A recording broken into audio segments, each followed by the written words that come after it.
Alhamdulillah, alhamdulillahillazi khalaqas samawati wal ard wa ja'alaz zulumati wan nur, thumma allazina kafaru bi rabbihim ya'dilun.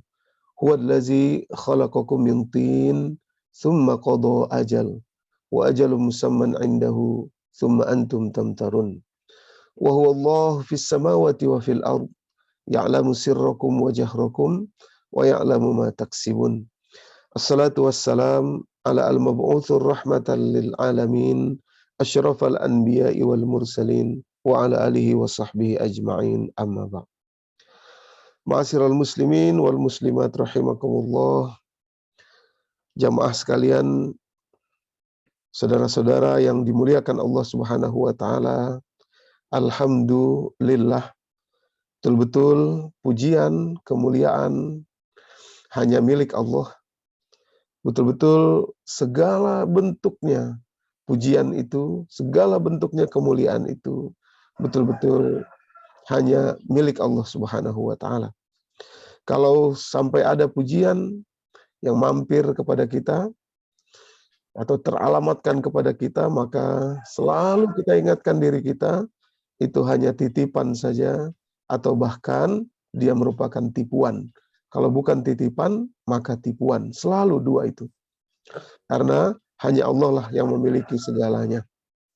Dia yang menghidupkan kita, menciptakan kita, memberikan semua yang kita punya, yang kita rasa sampai detik ini.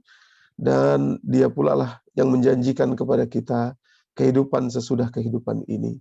Kehidupan yang sebetulnya adalah kehidupan sejati kita. Kehidupan yang sebetulnya adalah kehidupan yang sebenarnya untuk kita. Semoga kita memasuki kehidupan yang sebenarnya itu nanti dalam keadaan mulia, dalam keadaan gembira, bahagia, atau nama lainnya adalah husnul khatimah. Salawat dan salam mari senantiasa kita sampaikan kepada junjungan kita, idola kita, pemimpin kita, yaitu Nabi kita Muhammad sallallahu alaihi wasallam. Demikian pula kepada seluruh keluarga, pada seluruh sahabat beliau. Semoga Bapak Ibu kita berdoa dan berusaha agar terus istiqomah, belajar, mengamalkan, mendakwahkan nilai-nilai yang beliau sallallahu alaihi wasallam telah tinggalkan untuk kehidupan kita di atas dunia ini. Terus istiqomah itu artinya terus aja, walaupun jatuh lanjut jalan, walaupun tergelincir lanjut jalan gitu. Yang penting kita berada di track yang benar, track yang membawa kita mengikuti sunnah-sunnah beliau sallallahu alaihi wasallam. Bapak Ibu yang dirahmati Allah, pada kesempatan pagi hari ini, hari yang amat mulia, Sayyidul Ayyam, hari Jumat, di waktu yang juga amat mulia, saya sering mengingatkan ini kepada kita, yaitu waktu fajar, waktu yang khusus tersebutkan di dalam Al-Quran secara spesifik, dan juga sangat spesifik, yaitu perintahnya menghabiskannya dengan Al-Quran. Jadi ini waktu sangat khusus, Sayyidul Ayyam, dan juga waktu yang amat khusus, yaitu waktu fajarnya. Insya Allah kita mengikuti perintah Al-Quran, Quran surat ke-17 ayat 78 itu, yaitu menghabiskannya dengan Al-Quran. Nah, pada kesempatan pagi hari ini, kita akan membahas satu surah yang betul-betul luar biasa. Ya. Surah yang menurut saya amat berat, surah yang betul-betul memiliki kandungan yang luar biasa. Kadang-kadang kata-kata tidak cukup mewakili, ya. Kata-kata tidak cukup mewakili isinya, Bapak Ibu yang dirahmati Allah. Yaitu dalam Ratibul Wahyi atau dalam urutan mushaf nomor ke-99, yaitu surat Al-Zilzal atau surat Al-Zalzalah nama lainnya. Surah ini luar biasa. Saya menghabiskan waktu yang amat banyak untuk bisa menyampaikan apa yang ingin saya sampaikan pada kesempatan pagi hari ini kepada Bapak Ibu semua. Jadi surah ini betul-betul surah yang luar biasa. Saya mohon izin men-share screen di layar Bapak Ibu, semoga terlihat dengan baik insya Allah. Share screen-nya ya. Sebentar, kita ke atas dulu. Surah Al-Zalzalah ya, tahu surah Al-Zilzal nama lainnya. Luar biasa ya, saya juga bingung mau mulai dari mana kita mentadaburi surah ini karena semua sisinya itu luar biasa. semua sisinya itu mendalam sekali, dan rasanya saya kadang-kadang berpikir dengan satu surah ini seseorang kalau mendalaminya itu bisa jadi profesor, Pak. Bisa jadi profesor bidang seismologi, ya, bidang ilmu bumi, ya, bahkan lebih spesifik lagi mungkin bidang vulkanologi, ya. Ini luar biasa. Bapak yang dirahmati Allah, anatomi surah Al-Zalzalah ini itu ada dua bagian, ya, ada dua bagian, yaitu bagian pertama mulai dari ayat 1 sampai dengan ayat 5. Ini bicara tentang bumi dan rahasianya. Dahsyat sekali, dahsyat sekali, ya. Luar biasa, luar biasa. Kita taunya bumi ini seperti yang kita pijak sehari-hari, kita berkendara di atasnya sehari-hari. Kita anggap bumi ini sempurna dengan segala kemolekannya, dengan segala kecantikan keindahannya, dengan segala sesuatu yang kita rasakan setiap harinya gitu, ya. Padahal di dalamnya mengandung rahasia yang luar biasa. Ya, rahasia yang membuat kita bergidik, ya, takut betul-betul. Ya, nanti kita sampai ke sana insya Allah. Jadi bagian pertama mulai dari ayat 1 sampai ayat 5 itu bicara tentang bumi dan rahasia yang terkandung di dalam bumi yang kita pijak ini, Bapak Ibu.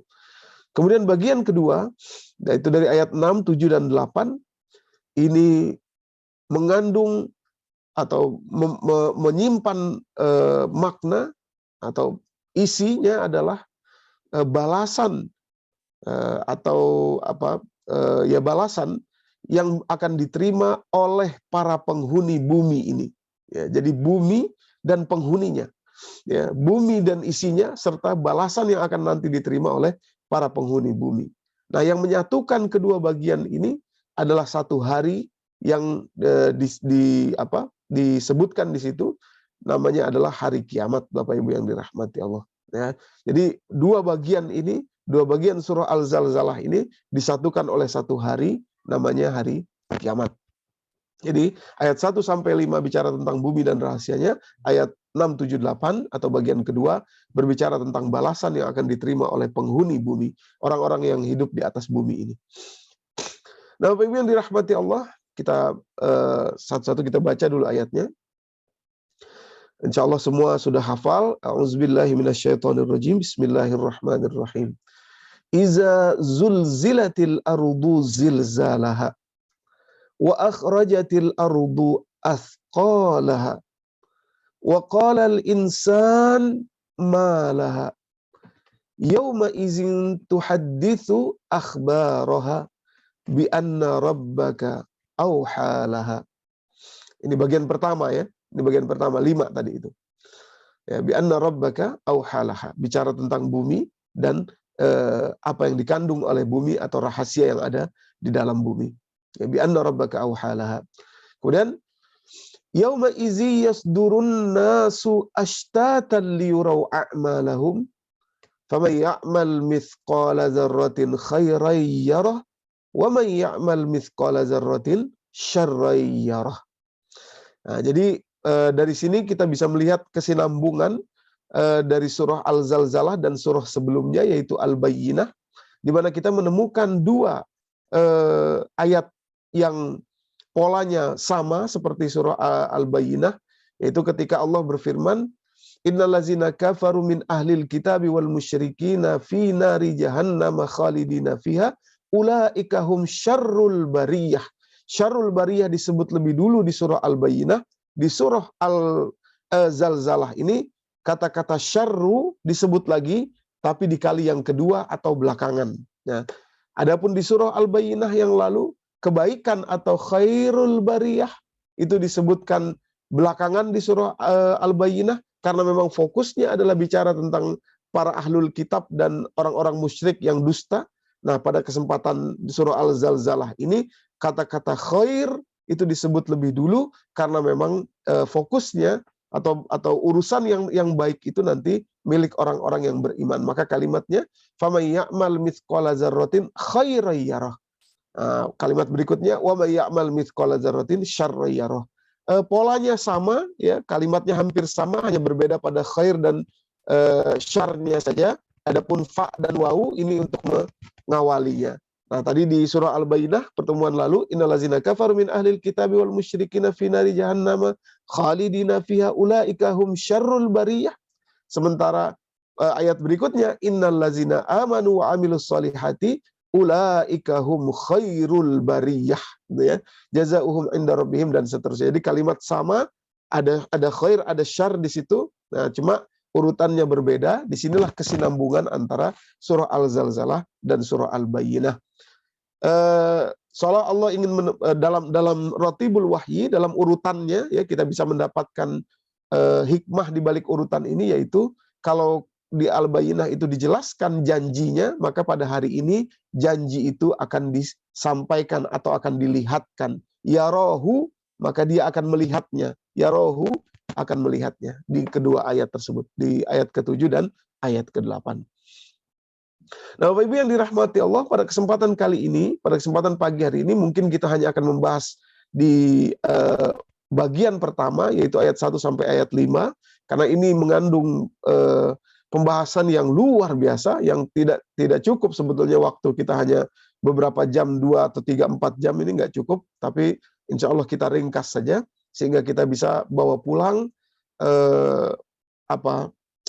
kita bisa membawa pulang rasa wisdom, gitu, kebijaksanaan di dalam diri kita, bumi tempat kita berpijak ini.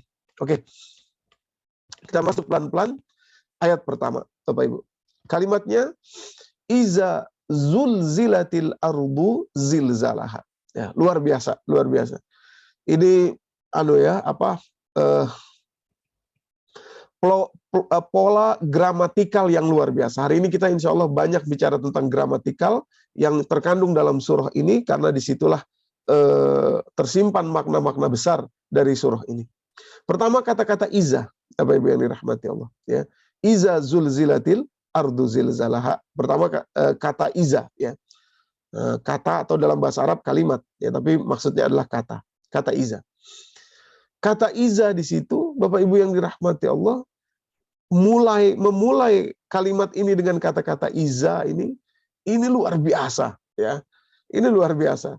Karena iza adalah kata yang dipakai selalu ingin menunjukkan sesuatu yang pasti terjadi. Ya, pasti terjadi. Iza. Sehingga di dalam menerjemahkan iza itu, Al-Quran selalu pakai kata iza untuk sesuatu yang pasti terjadi.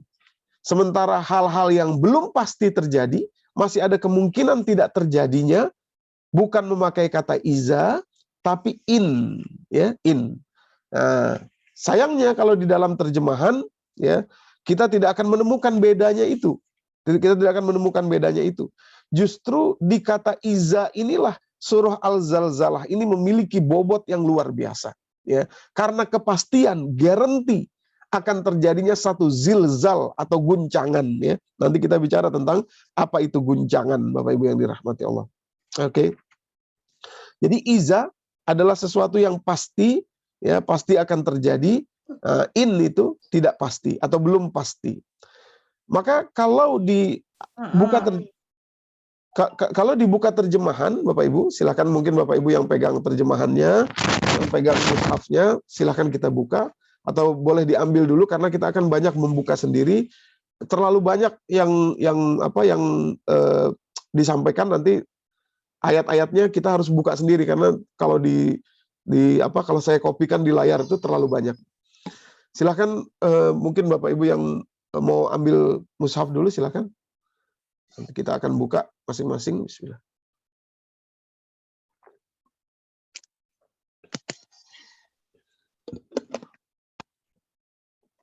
Jadi iza, Bapak Ibu sekalian,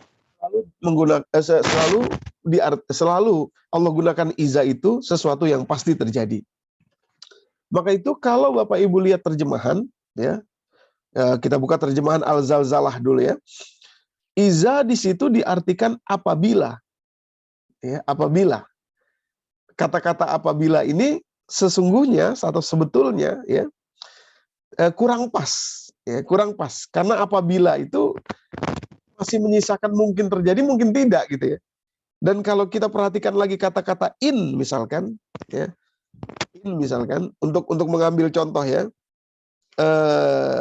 kita buka surah Muhammad ya, yang langsung ingat aja, saya langsung pop up saja, yaitu surah Muhammad surah ke-47. Ini untuk membandingkan kata-kata in dan kata-kata iza. Karena disinilah justru terletak bobot pertama dari surah Al-Zalzalah yang akan mengikuti bobot berikutnya. Jadi di kata-kata iza ini, Bapak Ibu. Jadi misalkan surah 47, surah Muhammad, ayat yang ke-7. Ayat yang ke-7. Ya. Ayat yang ke-7. Jadi kalimat Allah di situ ada kata-kata in-nya tuh ya, di kata yang ke 1 2 3 4 5, di kata yang kelima ya. Ya ayyuhallazina amanu in tansurullah, in gitu ya. Bukan iza tapi in. Jadi kalimatnya, wahai orang yang beriman, ya ayyuhallazina amanu in tansurullaha yansurukum wa yusabbit aqdamakum. Jika kamu menolong agama Allah, maka Allah akan meneguhkan Allah akan menolongmu dan meneguhkan kedudukanmu. Kalimat di situ in diartikan jika di terjemahan, nah iza diartikan apabila. Ya. Jadi jika dan apabila dalam bahasa kita, dalam bahasa Indonesia ini masih mengandung sesuatu yang mungkin terjadi, mungkin tidak. Nah, misalkan kita bilang sama orang, apabila saya menelpon kamu, atau apabila saya menghubungi kamu, atau apabila ini terjadi, atau apapun itu, maka lakukan ini, gitu ya. Bisa jadi terjadi, bisa jadi tidak. Demikian pula jika, ya, jika, maka itu bisa jadi terjadi, jika tidak. Bisa terjadi, bisa tidak. Tapi kalau kata-kata ketika, misalkan diartikan ketika, ya, dalam bahasa Indonesia diartikan ketika, iza zulzilatil ardu zilzalaha, ketika bumi berguncang, ya, dengan guncangan yang besar diartikan dalam terjemahan, maka artinya lebih pasti, ya, pasti terjadi. Karena ketika, ya, ketika dalam bahasa Inggris when it happens, gitu ya. Ketika itu terjadi, maka dia akan terjadi. Tapi kalau if dalam bahasa Inggris itu, maka masih menyimpan kemungkinan untuk tidak terjadi. Ya, jadi disinilah justru bobot besar dari surah Al-Zalzalah ini, yaitu kata-kata iza. Itu sebabnya Bapak Ibu sering saya sampaikan bahwa semua yang berkaitan dengan kiamat itu menggunakan kata-kata iza. Ya, misalkan surah At-Takwir, misalkan kita buka dulu surah At-Takwir, surah ke-81 ya. Surah 81, mundur beberapa lembar ke belakang, surah 81, di situ iza semua. Kalimatnya iza semua. Iza syamsu kuwirat, wa izan nujumun kadarat, wa izal jibalu suyirat, wa izal isyaru utilat, wa izal wuhusu husyirat, wa izal biharu sujirat, wa izal nufusu zuwijat, wa izal mau'udatu su'ilat. Nah, itu. Iza. Ya, kenapa? Karena hari kiamat itu pasti terjadi. Sedangkan in itu masih menyisakan sesuatu yang belum pasti terjadi. Nah, pertanyaannya begini sekarang, kenapa Allah menggunakan kata iza dalam zulzilatil ardu zilzalaha ini? Ya, zilzal kita tahu artinya adalah guncangan ya. Nanti kita bahas kata-kata zilzal itu, tapi guncangan terjadi kepada bumi, guncangan besar terjadi kepada bumi. Kenapa Allah pakai kata-kata iza di situ? Bukan in ya, bukan in. Pasti terjadi, pertanyaannya kenapa itu pasti terjadi? Ya, kenapa itu pasti terjadi? Nah, ini untuk menguatkan pemahaman kita, wisdom kita tadi itu terhadap surat ini. Di Bapak Ibu, sebentar ya, kita masuk dulu ke zilzal. Nanti kita sambung kenapa tadi, pertanyaan kenapa pasti terjadi itu. Nah, nanti di akhir insya Allah kita akan menemukan jawabannya. Sekarang kita masuk ke kata-kata zilzal. Kata-kata zilzal ini Bapak Ibu yang dirahmati Allah, di dalam bahasa Arab ini agak anomali ya, zilzal ini. Karena asal katanya bukan sulasi mujarrad ya, biasanya dalam bahasa Arab itu kata-kata itu sulasi mujarrad, tersusun berdasarkan 3 huruf ya, 3 huruf. kitabun misalkan, atau apalagi ta'amun, syarabun, gitu ya, 3 huruf ya. Sulasi mujarad, mayoritas sulasi mujarad. Ada nanti yang tersusun dengan 2 huruf ya, yaitu kata-kata yang memiliki makna langsung kepada hubungannya. Misalkan amun, paman, itu langsung 2 huruf. Abun, bapak, 2 huruf. Ummun atau ummu ya, itu 2 huruf juga. Ibu, bapak, paman, akhun, saudara, itu 2 huruf. Kenapa? Karena menunjukkan langsung terhubung ya, kita langsung terhubung secara darah, secara hubungan itu langsung terhubung dengan yang disebut dua huruf itu. Nah, tapi kata-kata zilzal, Bapak Ibu yang dirahmati Allah, ini memiliki 4 atau rubai ya, 4 susunannya berdasarkan 4 huruf, yaitu zilzal ya, za lam ya. Seperti juga kata-kata lain ada dalam bahasa Arab ya, yang mirip sama seperti ini, yaitu waswas, yuwaswis sudurin nas, itu ya, waswas. Nah, zilzal begitu juga. Zilzal itu dasarnya atau disusun berdasarkan 4 huruf yang memiliki satu persamaan, yaitu ya. Jadi 4 ini memiliki satu persamaan. Persamaannya adalah terjadi terus-menerus. Waswas ya, waswas dalam bahasa Arab, waswasa itu sama seperti zilzal ini. Zal, zil atau zilzal itu memiliki sifat yang sama, yaitu berlangsung terus-menerus. Maka itu begitu Allah menggunakan yuwaswisu fi sudurin nas, yuwaswisu fi sudurin nas, was-was di dalam hati manusia itu berlangsung terus-menerus sampai habis, sampai hari ketika dia wafat, berlangsung terus. Begitu juga kata-kata zilzal, Bapak Ibu yang dirahmati Allah ya, kata-kata zilzal itu menunjukkan dia terus berlangsung ya, luar biasa ya. Ini ilmu yang saya nggak tahu apakah ada di antara jamaah kita yang majornya bidang ilmu seismologi ini ya, karena rupanya guncangan atau kita kenal dengan istilah gempa itu terjadi terus. Terjadi terus. Cuma magnitudonya, dulu namanya skala Richter, sekarang magnitudo dipakai oleh BMKG gitu kan. Magnitudonya itu ya, ada yang sampai dirasakan di lapisan tempat tinggal kita di atas, ada yang tidak. Tapi dia berlangsung terus-menerus ya. Ini wisdom bahasa Arab yang luar biasa ya. Jadi 4 rubai itu kata yang disusun berdasarkan 4 huruf itu memiliki sifat berlangsungnya terus-menerus ya. Luar biasa. Jadi pilihan kata iza zulzilatil ardu, nanti ada zilzalaha ya, itu luar biasa ya. Pertama menunjukkan bahwa dia terjadi terus-menerus. Nah, tapi Bapak Ibu yang dirahmati Allah ya, dasar kata zilzal ini pada ayat ini, pada surat ini dipakai untuk menunjukkan satu zilzal, satu guncangan yang spesifik hanya akan terjadi 1 kali. Ya, ada guncangan banyak, tapi guncangan itu ditutup nanti. Makanya ada kalimat berikutnya di ujung itu 2 kali disebut di sini, yaitu zilzalaha. Ya, zilzalaha. Kalau nggak ada zilzalahanya, kita nggak tahu bahwa yang dimaksud adalah guncangan yang satu nanti itu, ya. Misalkan iza zulzilatil ard, misalkan ya, ketika bumi itu berguncang, itu setiap hari berguncang, setiap saat berguncang tuh, seperti kalimat was-was. Ya. Cuman kita nggak rasa saja, ya, kita tidak merasakan itu sampai ke ini kita, karena memang jaraknya jauh sekali, 6.371 kilometer ke bawah bumi.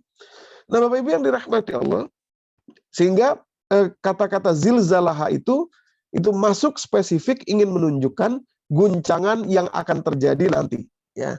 Nah, apa guncangan itu Bapak Ibu ya? Disebutkan dalam surah Al-Hajj, surah ke-22 ayat 1 dan 2. Jadi zilzal itu apa ya? Zilzal itu apa? Nah, kita bisa lihat dari surah ke-22 Al-Hajj ayat 1 dan 2. Silakan bismillah. Jadi situ Allah Subhanahu wa taala berfirman,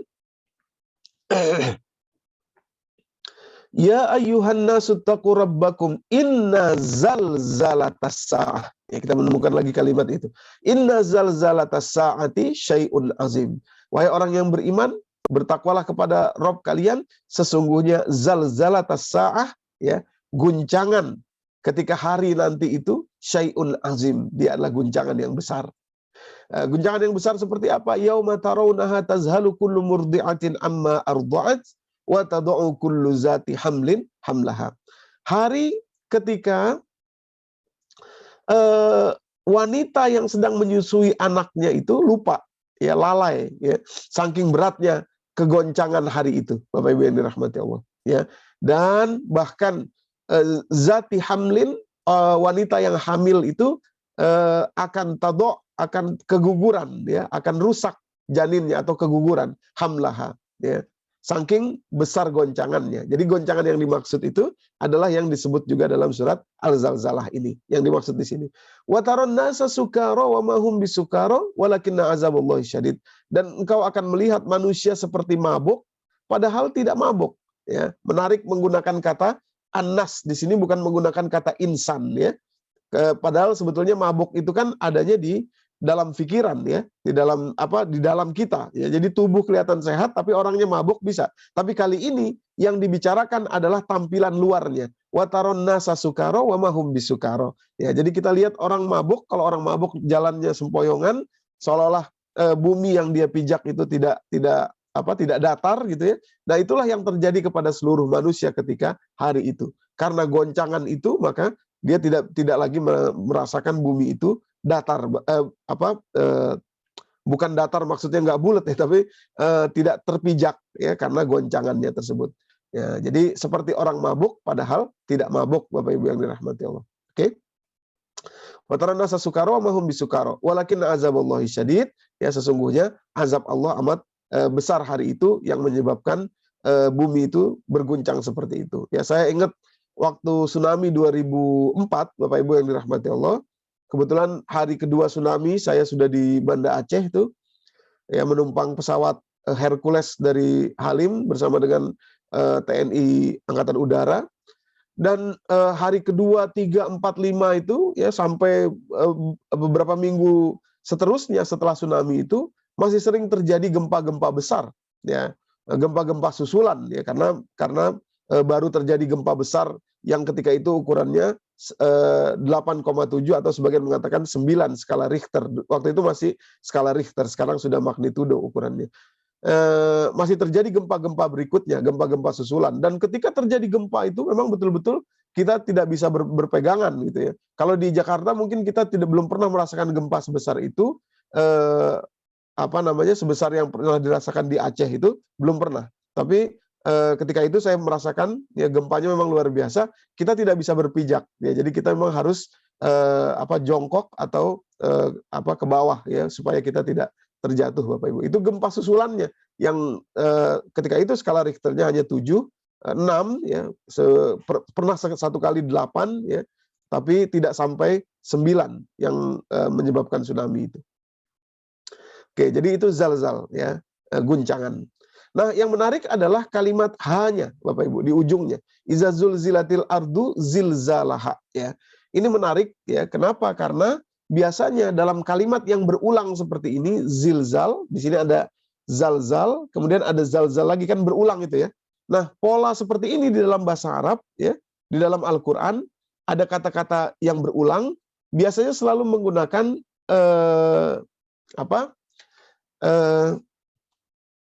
tanwin, ya, selalu menggunakan tanwin, ya. Ini pola yang sama, ya. Jadi misalkan Quran surat ke-76 Al-Insan ayat ke-23. Inna nahnu nazzalna 'alaikal qur'ana tanzila. Ya, tanzila. Karena tanzila kalimat kedua ini untuk menguatkan atau menjelaskan yang pertama. Ya, nazzala. Tapi inna nahnu nazzalna 'alaikal qur'ana tanzila.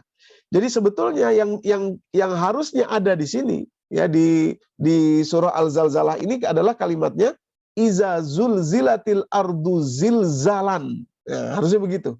Kalau mengikuti pola yang biasa di dalam bahasa Arab, ya. Iza zulzilatil ardu zilzalan, harusnya begitu, zilzalan. Tapi ini tidak terjadi. Justru ada dhamir atau kata ganti, ya, ha, yang menunjukkan mu'annas, karena bumi itu memang mu'annas, ya. Bumi itu feminin di dalam bahasa Arab itu termasuk golongan kalimat yang feminin, ya. Bahasa Arab seperti bahasa Perancis ada feminin dan maskulinnya. Jadi bumi termasuk feminin. Jadi harusnya iza zulzilatil ardu zilzalan, justru ada domir atau kata ganti kepada wanita perempuan feminin, yaitu zilzalaha. Nah, ini tidak biasa, ini lagi-lagi anomali, ya. Ingin menunjukkan kepada kita dua hal. Yang pertama, setidaknya dua hal. Yang pertama, Bapak Ibu, bahwa guncangan-guncangan lain selain guncangan yang dijelaskan dalam surah Al-Zilzalah ini, yang pernah terjadi kepada bumi dan masih terus terjadi, itu terjadi pada beberapa bagian dari bumi saja. Sementara ketika domirnya itu ditempelkan kepada bumi, artinya yang berguncang itu adalah entire earth, itu ya, atau setiap inci dari bumi, gitu ya. Ya, setiap inci dari bumi. Jadi bukan bagian 2004 tsunami pusatnya di sekian kilometer dari Semelu misalkan di Aceh, itu ya, di Aceh. Yang merasakan sekitar itu aja, Asia saja. Nah, Amerika nggak merasakan, kemudian Afrika juga nggak merasakan, ya, yang jauh-jauh nggak merasakan. Tapi zilzalaha ini, adanya domir ha itu menunjukkan bahwa yang berguncang itu seluruh bumi, ya, bumi sebagai satu kesatuan. Ya, jadi setiap inci bagian dari bumi hari itu berguncang. Apa Ibu yang dirahmati Allah? Ya, berguncang. Bukan hanya bagian-bagian tertentu dari bumi. Itu diwakili oleh domir ha itu. Yang kedua, Bapak Ibu yang dirahmati, dan ini yang betul-betul mengerikan menurut saya, yang kedua ini. Yang kedua, message-nya adalah luar biasa, ya. Message-nya adalah bahwa bumi ini, Bapak Ibu, ya, nanti kita pahami itu dari makna-makna berikutnya, dari ayat-ayat berikutnya. Kata ganti ha di situ, domir ha di situ mewakili bahwa bumi ini memang punya tugas terakhir, tugas paripurna. Tugas paripurna. Itu terlihat nanti dari bagaimana dia terbentuk, bagaimana lapisannya, bagaimana bumi ini yang sesungguhnya, rahasia apa yang ada di dalamnya. Dan itu diwakili oleh kata-kata ha di sini, zilzalaha ini, yaitu bumi akan melakukan tugas paripurnanya. Ya, jadi goncangan ini adalah, kalau dalam bahasa Inggris, kalimatnya the final earthquake. Ya, the final earthquake. Jadi goncangan terakhirnya bumi, gitu ya. Goncangan terakhirnya bumi, ya. Dan ini hajatnya bumi. Inilah tugas paripurnanya bumi. Bumi diciptakan untuk ini. Luar biasa. Bumi diciptakan untuk tugas paripurna ini, Bapak Ibu. Ya. Maka itu kalimatnya tersematkan kepada bumi zilzalaha. Ketika dia ya, melakukan tugas paripurnanya. Ya, ketika dia melakukan tugas paripurnanya, zilzalaha, yaitu berguncang untuk guncangan yang belum pernah terjadi sebelumnya, yang terakhir, the final earthquake, Bapak Ibu.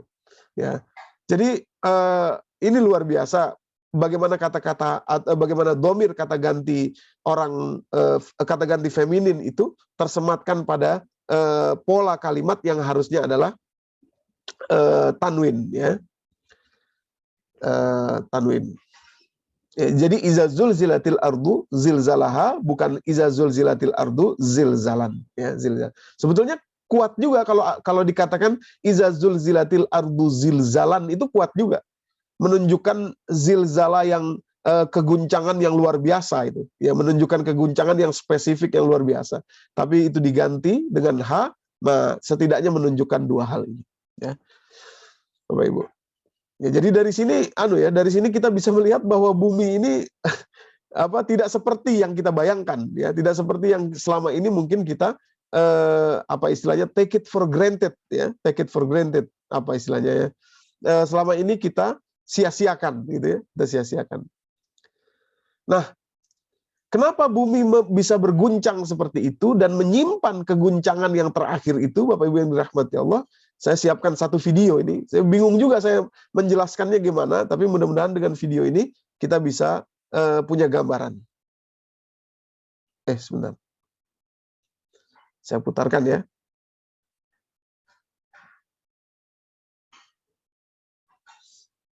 Ini bumi kita.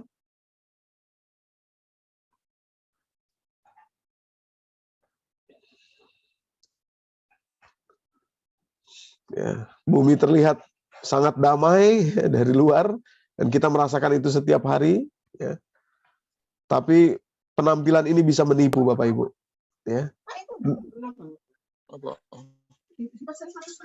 Nah, kalau kita masuk ke dalam bumi, ya, terus masuk ke dalam bumi, tadi saya katakan 6.371 km dalamnya, terus masuk ke dalam bumi, ya. Nah, ini sebetulnya di dalam bumi itu seperti mikrofonemut, ya. Ini outer core, lapisan luar, ini lapisan inti di dalamnya, Bapak Ibu. Inilah yang tersimpan di dalam bumi itu, ya. Ini yang tersimpan di dalam bumi, lapisan intinya itu, ya. Lapisan intinya itu yang mengandung panas yang luar biasa, ya. Jadi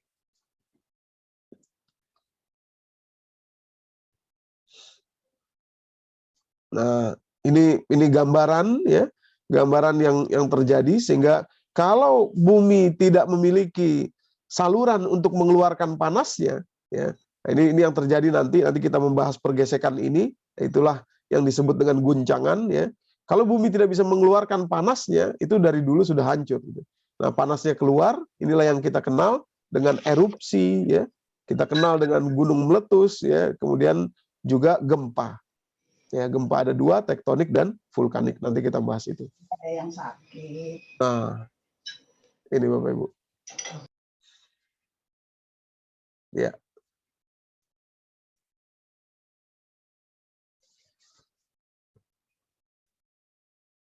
Ini yang terjadi.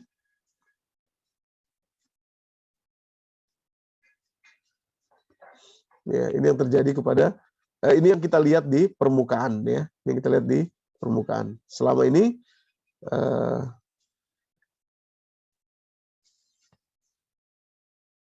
nah, sebagian keluar kemudian isinya itu ya, sebagian keluar, kita sebagian pernah merasakan ini. Supaya melihat ini maksud saya, bukan merasakan. Nah, inilah yang terjadi ketika sebagian kecil dari panas itu keluar, ya, panas bumi itu, ya, Bapak Ibu, ya, pada permukaannya. Baik, itu isi di dalam bumi tadi. Jadi iza zulzilatil ardu zilzalaha tadi Bapak Ibu ya. Jadi kalimat atau huruf H itu mewakili satu keguncangan ya, yang hanya akan terjadi kali terakhir itu, dan itu merupakan tugas yang disimpan bumi sampai hari nanti itu ya. Kita bisa melihat tadi ada inti dari bumi tadi itu ya, yang belum keluar sama sekali, masih terprotek Bapak Ibu ya.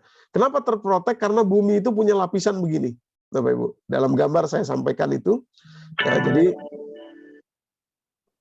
ya, di gambar itu ya ada ya, masih para ahli menyampaikan ada 4 layer atau lapisan bumi. Lapisan kelima itu kita ya, lapisan yang kita tinggali ini ya. Tebalnya luar biasa 1.300 km, inti dari bumi itu tebalnya adalah 1.300 km. Itu yang belum pernah akan dirasakan sampai hari akhir nanti, yaitu zilzalaha tadi. Kemudian outer core-nya yang juga sudah sangat panas, itu tebalnya adalah 2.250 km, ya, ketebalannya itu. Nah, yang selama ini kita rasakan itu hanya mantle, yang dinamakan mantle ini. Itu lapisan panas juga yang tebalnya adalah 2.900 km. Ya, jadi yang keluar lewat gunung berapi dan lain sebagainya itu hanya di lapisan-lapisan ketiga dari bumi. Inti bumi sama sekali belum pernah. Bahkan outer core-nya itu tidak, apalagi inner core-nya. Ya, inti dari inti bumi itu, Bapak Ibu yang dirahmati Allah. Ya. Nah, jadi luar biasa kalau kita perhatikan ya dari 4 layer itu, ya Bapak Ibu, dari 4 lapisan itu, lapisan luar atau tempat kita tinggal ini lapisan yang paling tipis. Ya, lapisan yang paling tipis. Tidak ada bandingannya, sama sekali tidak sama sekali tidak ada bandingannya kalau dibandingkan dengan lapisan-lapisan bumi yang lain itu. Apalagi inti bumi itu, Bapak Ibu yang dirahmati Allah. Inti di dalam bumi yang kita pijak ini. Lapisan tempat kita tinggal ini adalah yang paling tipis. Lapisannya kalau di total ya namanya litosfer ya, itu kalau di total hanya paling 100 km ini di sini. 100 km. Nah, kalau ditambah dengan lautan ya, lautan terdalam itu 4.267 meter, Bapak Ibu. Ya. Kemudian ada sebagian kontinen atau sebagian daratan itu, ya, sebagian daratan yang besarnya ke bawah itu kira-kira 32 km saja. Ya. Kemudian tambah 100 km tadi, jadi total hanya 132 km. Ya, sampai lapisan bumi kita, lapisan bumi tempat tinggal kita.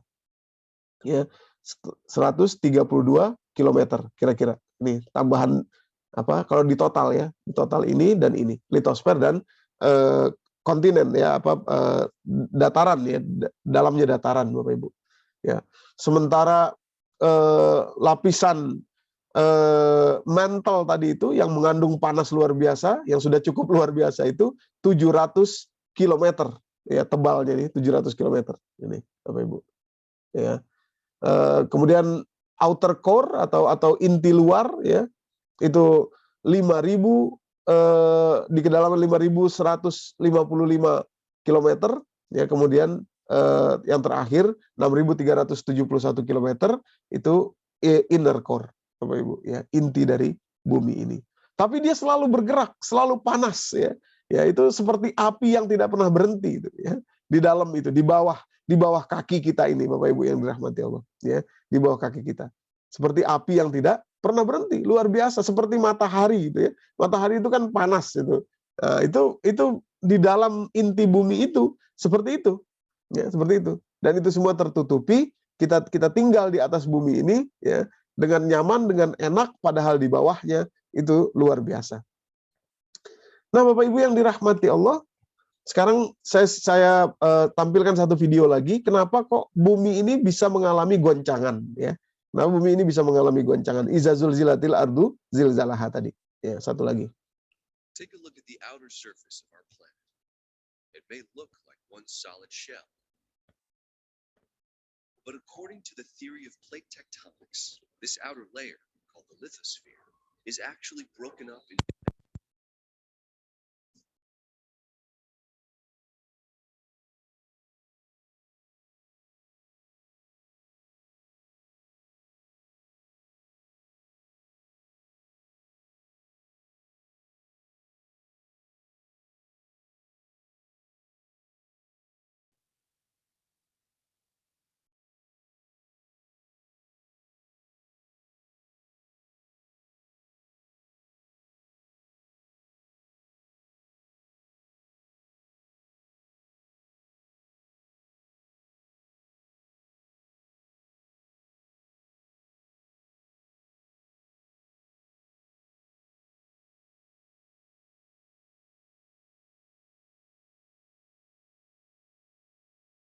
ya, ini jadi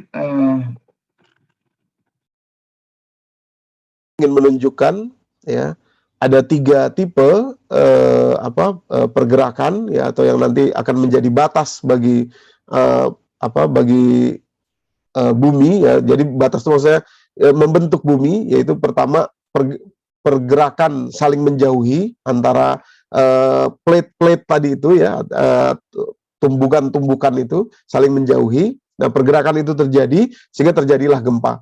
Ya, kemudian ini kita cepetin aja ya. Jadi ada 3, satu ini saling menjauhi. Cepetin, saya ingin mengambil sebentar karena bahasan kita masih panjang. Yang kedua ini ya, saling bergesek ya, bergesek bukan menjauhi, hanya bergesek saja. Nah, ini yang paling sering terjadi yang menyebabkan gempa atau gesekan gitu ya. Kalau tadi menjauhi, sekarang bergesek ya. Jadi ada kekuatan di situ yang yang harus dilepaskan karena gesekan itu ya. Jadi seperti kalau kita tarik karet itu, kalau kita menarik karet, maka kekuatan karet itu selalu ada di situ. Nah, ketika kita lepaskan kekuatan itulah yang kemudian lepas. Nah, yang ketiga, dan inilah yang membentuk gunung pada sekarang ini, yaitu pergerakan yang saling ketemu ya, jumpa gitu, kemudian membentuk gunung. Nah, jadi saya ingin mengatakan begini Bapak Ibu. Guncangan dihasilkan oleh 3, ini gempa tektonik ya. Jadi gempa itu 2, gempa tektonik dan gempa vulkanik ya. Tektonik itu berdasarkan 3 gerak tadi itu. Nah, sementara vulkanik itu dari panas bumi yang keluar kepada corong-corong bumi atau gunung berapi ya Bapak Ibu. Nah, jadi iza zulzilatil ardu zilzalaha ya, itu belum terjadi tapi akan terjadi. Iza zulzilatil ardu zilzalaha, dan kalimat itu dijelaskan oleh berikutnya kalimat berikutnya, iza zulzilatil ardu zilzalaha wa akhrajatil ardu asqalaha wa qala insanu malaha yauma idzin tuhaddisu akhbaruha, dan seterusnya itu belum terjadi ya. Kenapa? Karena masih dijaga oleh yang namanya gunung, Bapak Ibu yang dirahmati Allah. Gununglah sang penjaganya. Ya. Gununglah sang penjaganya. Dialah yang mengeluarkan panas bumi supaya tidak pecah.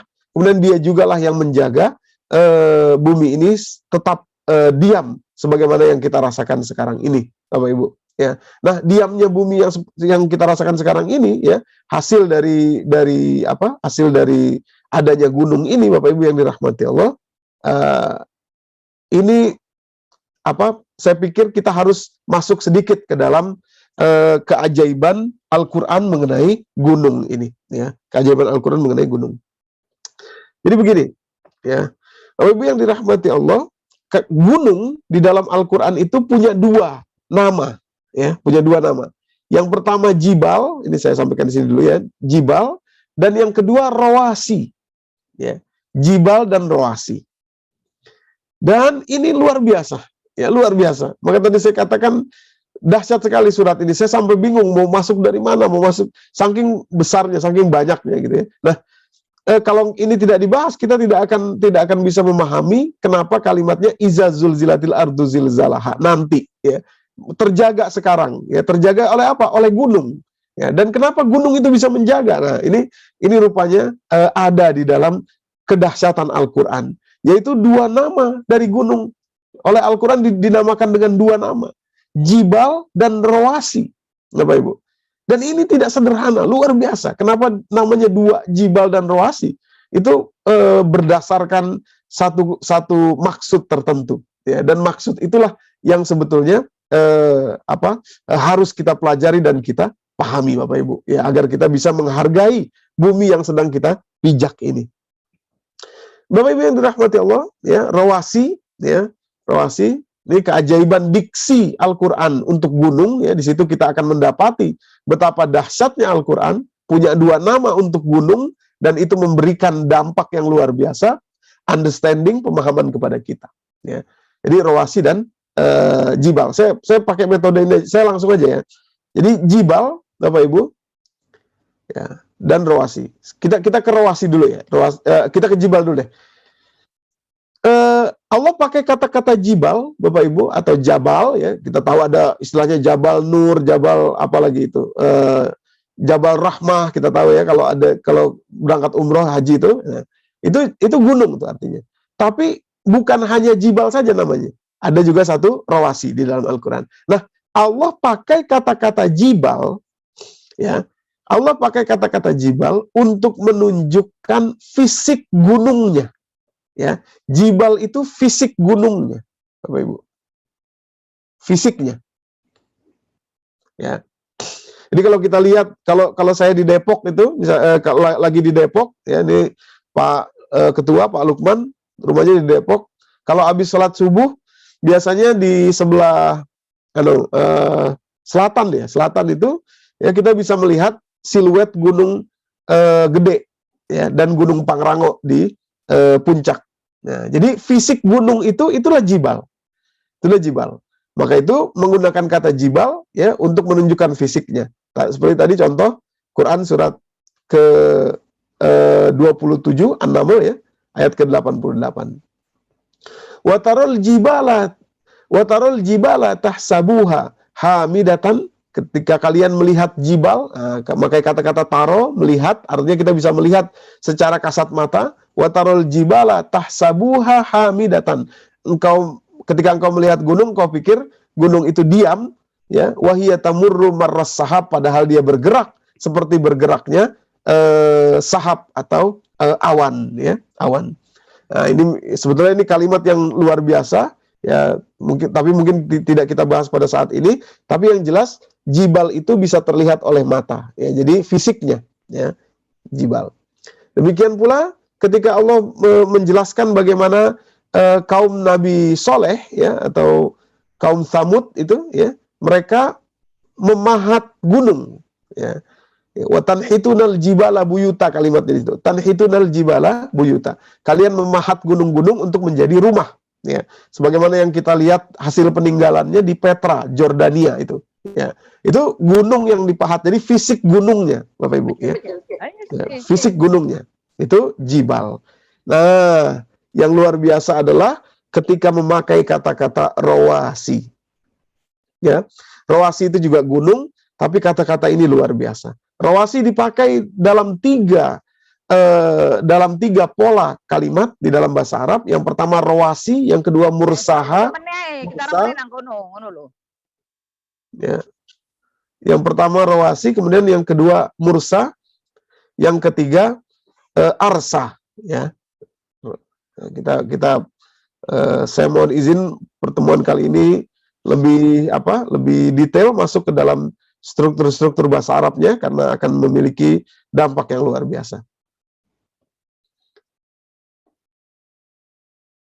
Oke. Rawasi ya. Pertama, rawasi, memakai kata-kata rawasi. Ya, rawasi itu gunung tapi dipakai dalam bentuk yang khusus. Ini siapa yang... Mohon maaf kepada Pak Prasetyo ya, Pak Prasetyo, yang gambarnya apa? Ada buah-buahan itu.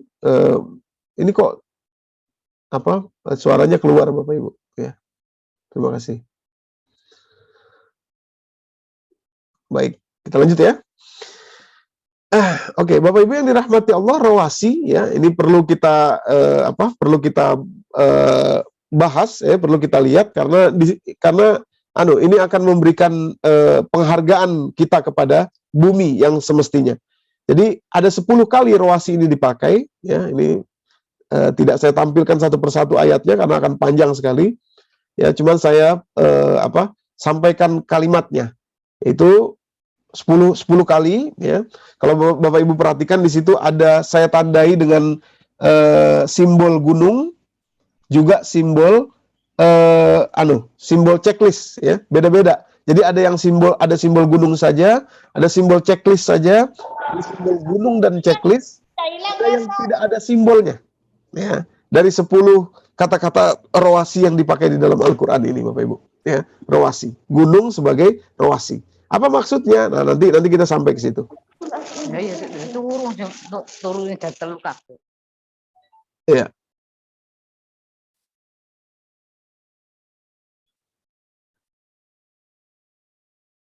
Ini, udah ya, tolong di mute yang Pak Prasetyo tadi ya, atau Bu, atau Ibu siapa? Ya, oke, kita lanjut. Bapak Ibu, jadi 10 kali disebut di dalam Al-Quran, itu masing-masing saya berikan tanda, saya berikan yang pertama surah Ar-Ra'd, ya, surah Ar-Ra'du, surah ke-13, ayat yang ketiga, di kalimat yang ke-7 dalam ayat itu. Ya, jadi surah ke-13, ayat yang ketiga, di kalimat yang ke-7 ada kata-kata rawasi. Ya, ini saya lengkapi dengan kalimat keberapanya supaya Bapak Ibu mudah mencarinya. Jadi surah Ar-Ra'du kalau kita buka, ya, 13, surah ke-13 Ar-Ra'du, ayat yang ketiga. Silahkan kita buka sama-sama untuk melihat isi atau kandungan maksudnya. Surah ke-3 ayat 13, maaf, ayat ke-3 di awal, ya.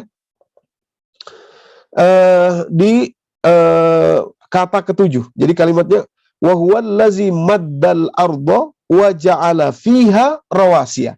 Wa ja'ala fiha rawasiya. Nah, itu kalimatnya rawasiya. Jadi dialah yang membuat bumi itu diam dan menjadikan di atas bumi itu atau di bumi itu, ya, di bumi itu rawasiya, gunung, ya, gunung. Nah, itu ada tanda gunungnya, yang lain tidak ada. Itu nanti maksudnya apa, ada maksudnya, ya.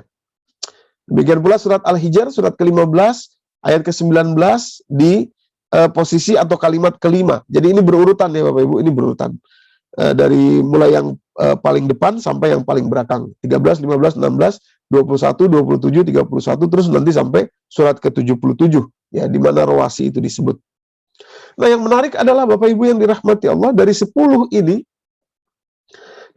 ini selalu, bukan selalu, ada 4 ayat, yaitu surah ke-15 Al-Hijr, kemudian An-Nahl 15, surah ke-16 ayat 15, ya, maksud saya. Kemudian surah Luqman, surah ke-31 ayat ke-10, dan surah Qaf, surah ke-50 ayat ke-5, yang memiliki atau menggunakan kata-kata alqa, ya, alqa. Ini untuk menunjukkan bahwa gunung itu selama ini, jadi saya tahunya itu gunung itu kalau diartikan di dalam terjemahan itu dipancangkan, ya, kayak ditancepin gitu, ya. Terus terang dari dulu saya tahunya gunung itu kayak ditancep kayak paku gitu, ya. Jadi ambil pakunya terus ditancepin gitu di atas, di bumi itu. Padahal kalimat bahasa Arab ini menunjukkan atau dibuktikan oleh ilmu pengetahuan modern saat ini, wabil khusus bidang vulkanologi, ya, bagaimana terbentuknya gunung, ya, rawasi ini, ya, rawasi ini dengan kata-kata alqa, ya, alqa. Maka itu kalau kita perhatikan, misalkan yang ada tanda ininya, ya Bapak Ibu, yang ada tanda checklistnya, itu artinya alqa. Di sini di bawah itu saya sampaikan checklist itu artinya alqa. Alqa itu diambil dari kata-kata liqa, yang salah satu maknanya adalah perjumpaan, pertemuan, ya. Liqa, ya, liqa itu pertemuan, ilal liqa, sampai ketemu lagi, ya. Nah, unik kenapa? Karena Allah menggunakan kata-kata liqa kepada gunung, ya. Liqa, jumpa, ya, perjumpaan gitu, ya, ketika merumuskan gunung ini, ya.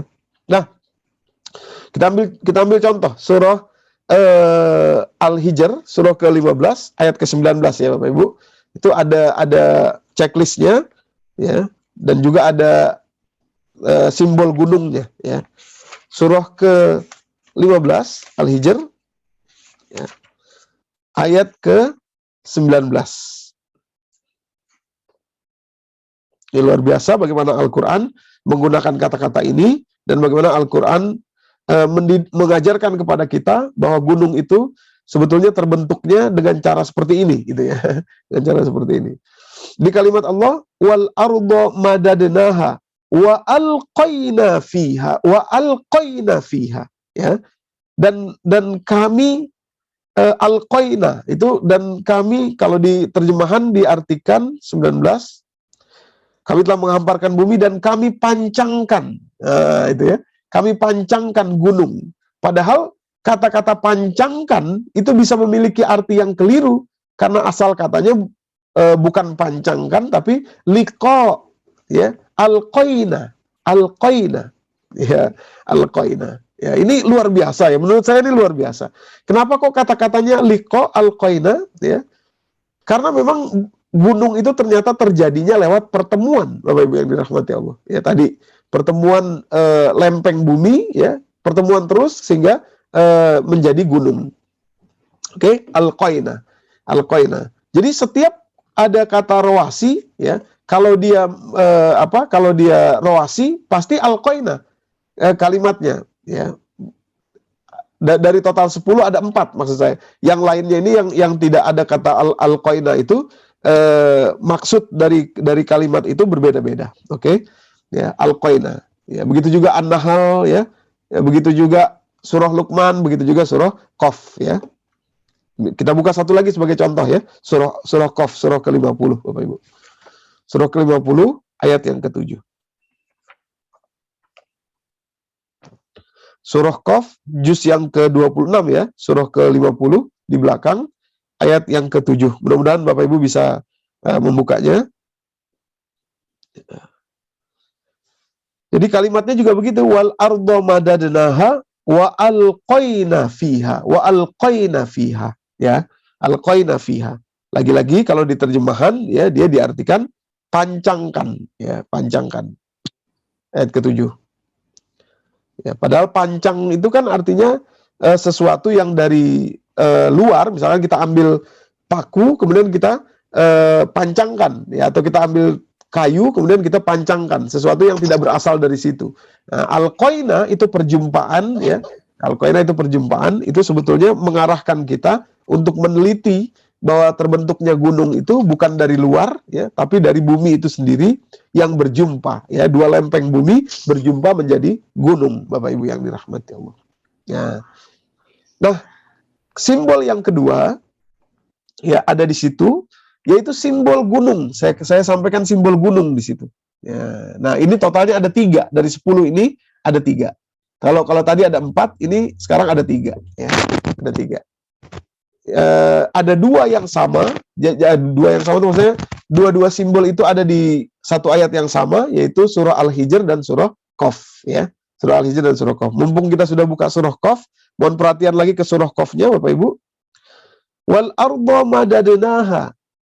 Ada kata-kata madda. Jadi simbol gunung ini untuk menunjukkan kata-kata madda, ini madda, atau diambil dari kata madada, ya. Madda itu diambil dari kata madada, yang artinya diam, yang artinya diam. Wal arda madadnaha, ya, wal arda madadnaha, wa alqaina fiha, wa alqaina fiha. Nah, jadi dan bumi kami buat menjadi diam, ya, atau kami hamparkan, artinya kadang berbeda-beda, tapi madat itu madda itu artinya stay, ya, diam. Ya, tetap, artinya tetap. Nah, itu yang lebih cocok, tetap. Ini artinya tetap, nih, madda itu. Tetap. Artinya adalah tetap. Wal arda madadna wal arda madadnaha wa alqaina fiha. Jadi ada kata-kata alqaina, ada kata-kata madad, Bapak Ibu, atau madda. Ya, madda. Nah, sementara di surah Saba, ya, surah Saba, surah ke-34 ayat 13 di kata yang ke-11, ya, di kalimat yang ke-11. Ya, kalau kita boleh buka 34, ya, surah ke-34. Surah Saba ayat yang ke-13. Bapak Ibu, mohon dibuka masing-masing di rumah kalau ada yang pegang atau melihat gadget, ya. Jadi kalimatnya di situ khusus satu surah ini, ya, dari 10 tadi, khusus satu surah ini, kalimat rawasinya berbentuk pasif, ya, berbentuk pasif, yaitu di kalimat atau di kata ke-11 dalam surah ini, ya, dalam ayat ini maksud saya, ya, kata ke-11. Ya'lamuna lahu ma yasha'u mim mahariba, ya, mim maharib wa tamathila wajifanin kal jawabi wa qudurir rasiyat. Rasiat diambil juga dari kata rawasi, ya. Tapi bentuknya beda, ya, beda. Bentuknya pasif, ya, rasiat, ya, atau jamak yang jamak yang muannas, ya, rasiat, rawasi. Ya. Rasiat. Apa artinya di situ, Bapak Ibu yang dirahmati Allah? Rasiat itu sesuatu yang besar, ya, sesuatu yang besar seperti kolam, ya, yang tetap di situ. Nah, itu rasiat, ya, tetap di situ, itu rasiat. Kudur itu bentuk cekungan, ya, bentuk kolam. Rasiat yang tetap ada di situ, ya, yang tetap ada di situ. Rasiat. Jadi intinya adalah sebetulnya gunung itu, Bapak Ibu yang dirahmati Allah, ya, oleh Allah disebutkan sebagai sesuatu yang tetap, ya, yang tetap ada di situ dan membuat bumi ini tetap seperti yang kita rasakan sekarang, dan berasal dari pertemuan dua lempeng bumi, ya, dua lempeng bumi bertemu sekian miliar tahun kemudian menjadi gunung, ya, bukan seperti pemahaman kita selama ini, yaitu menancapkannya di bumi, ya, itu keliru, ya, karena kata-kata al-qaina tadi atau kata-kata liqa tadi, Bapak Ibu. Sebentar, Bang.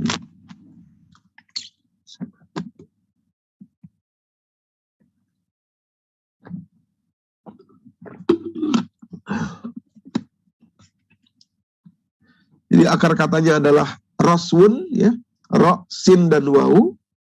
Rawasi itu, Bapak Ibu, ya, dan artinya adalah tetap, ya. Jadi fungsinya gunung itu. Kalau jibal tadi itu fisiknya, sekarang rawasi itu adalah fungsinya, ya, fungsinya. Ya, mudah-mudahan ini bisa menjelaskan, ya. Kemudian bentuk kedua dari penggunaan kata-kata rawasi itu atau kata-kata roswun ini, ya, yang diartikan sebagai gunung, itu adalah mursa. Ya, mursa ada 3 kali dalam Al-Quran disebutkan, ya, yang sebetulnya artinya adalah sesuatu yang tadinya diam menjadi bergerak, atau sesuatu yang tadinya bergerak menjadi diam, ya. Maka itu kiamat pun, ya, kiamat pun itu disebut dengan kata-kata mursaha, atau berlabuhnya satu perahu di tempat, ya, itu juga mursaha, pelabuhan, seperti doa Nabi Nuh pada surat Hud ini, Bismillahirrahmanirrahim wa mursaha inna rabbi lasamiud doa. 41 surat ke-11 ayat 41 di kalimat yang ke-7 atau di kata yang ke-7 dalam ayat tersebut, ya, mursaha. Nah, itu artinya pelabuhan, ya, pelabuhan. Jadi yang tadinya berlayar kemudian sampai ke satu tempat tidak berlayar lagi, itu mursaha. Demikian pula dunia ini berjalan kemudian nanti habis, ya, berubah, itu mursaha juga. Kiamat pada surah Al-A'raf ayat ke-5. Ayat ke-187, maaf. Surat ke-7 ayat 187, ya, di penghujung-penghujung itu kemudian di kalimat atau di kata yang kelima dari ayat tersebut, Bapak Ibu. Ya, demikian pula surat An-Nazi'at surat 79 ayat 42 di kata yang kelima dari urutan kata di dalam ayat tersebut. Nah, yang terakhir satu kali disebut yaitu kata-kata arsaha, wal jibala arsaha. Nah, jadi di situ bertemunya kata-kata jibal dan kata-kata rosun atau arsa, ya. Jadi fungsi jibal itu fisik, sementara rawasi itu adalah fungsinya gunung itu, ya, fungsinya gunung itu. Oke. Nah, yang menarik adalah Bapak Ibu bahwa dari kata-kata alqa tadi, liqa tadi itu, ya, kita bisa memahami bahwa gunung itu bukan dipancangkan, tapi dia berada atau terbentuk karena pertemuan dua lempeng bumi, ya. Fungsinya, ya, adalah sebagai pancang, ya, sebagai pancang, autad, sebagai pancang karena ke bawah, ya, karena ada senyawa, ada partikel atau ada material gunung tadi itu yang sampai ke bawah, jadi mengikat kepada lapisan bumi, Bapak Ibu yang dirahmati Allah, ya, lapisan bumi. Nah, itulah rawasi, ya, itulah arsa, ya, dan mursa, ya, bedanya antara arsa dan mursa.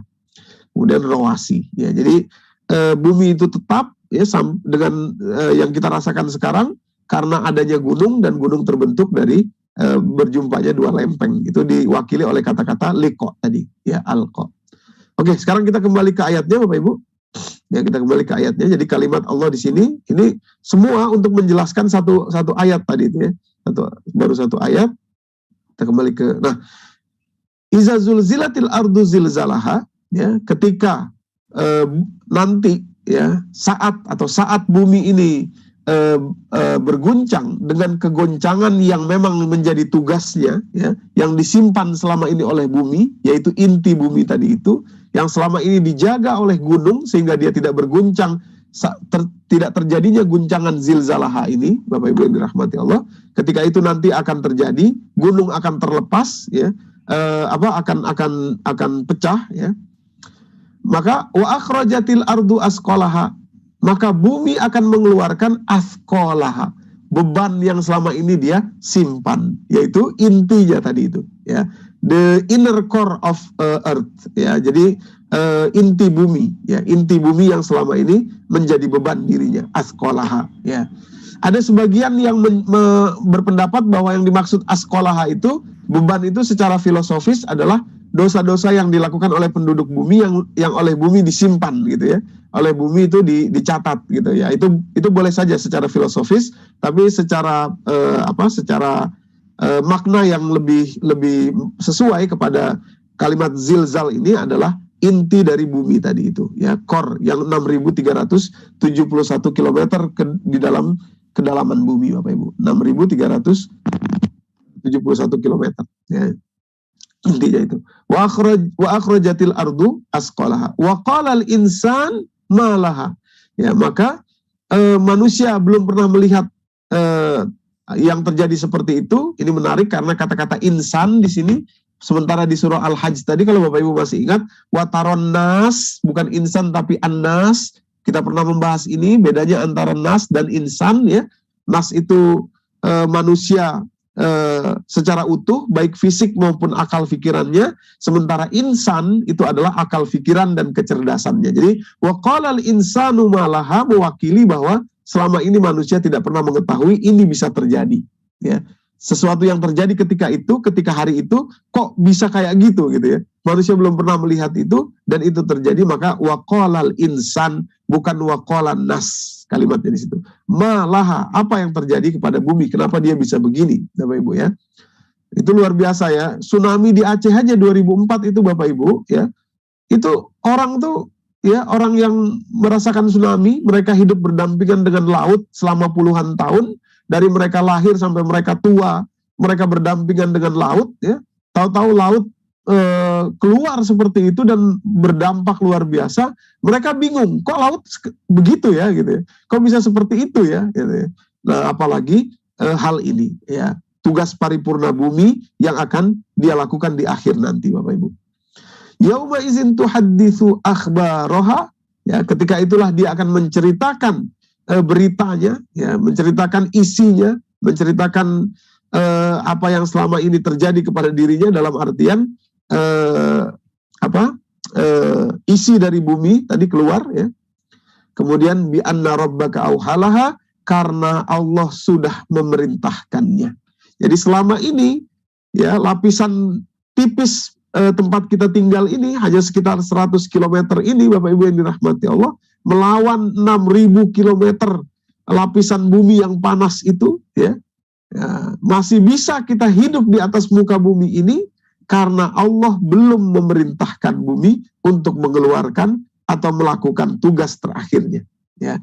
Karena Allah belum memerintahkan bumi melakukan tugas terakhirnya. Nah, saat itu bi anna rabbaka auhalaha, Allah memerintahkan bumi melakukan tugas terakhirnya itu, maka terjadilah yang selama ini tidak pernah terjadi, atau yang selama ini masih disimpan oleh bumi, Bapak Ibu yang dirahmati Allah, ya. Ini kalimat yang luar biasa. Iza zulzilatil ardu zilzalaha. Maka itu kadang saya kalau sholat, ya, kalau kebagian sholat dipimpin oleh seseorang yang membaca surat Al-Zalzalah ini, Bapak Ibu, kalau bacanya cepet-cepet tuh kadang suka mangkel juga, suka kesel juga gitu ya, suka ya sedih juga gitu ya, karena mungkin selama ini kita tidak memahami bahwa apa yang ditahan Allah di bawah kaki kita ini luar biasa. Itu bencana yang dahsyat sekali. Ya, panas yang luar biasa itu di bawah kaki kita itu. Bapak Ibu yang dirahmati Allah. Nah, terakhir ya sebelum saya kembalikan kepada Mbak Heri Fuad, terakhir Bapak Ibu ya, wisdom yang ingin saya titipkan ya kepada kita semua pada pagi hari ini dari surat Al-Zalzalah bagian pertama ini adalah kemana kita akan lari? Ya, kemana kita akan lari? Ini pertanyaan yang luar biasa. Karena bumi ini memang tercipta untuk hancur. Ya. Dia tercipta untuk hancur. Dia memiliki tugas paripurna untuk hancur. Ya, untuk melaksanakan goncangan terakhirnya tadi itu. Karena inti atau panas yang dia simpan selama ini, Bapak Ibu yang dirahmati Allah, luar biasa, masih tertahan di dalam bumi. Ya, suatu saat nanti dia akan keluar. Itulah intinya. Jadi kita tidak bisa lari kemanapun. Ya, mau kemana kita lari?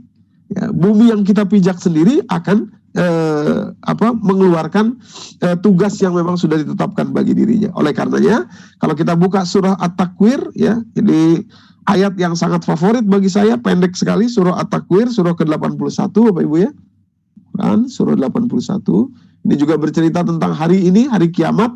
Al-Zalzalah ini juga hari kiamat, melihat dari buminya. Ya, kalau At-Takwir melihat dari langitnya, ya.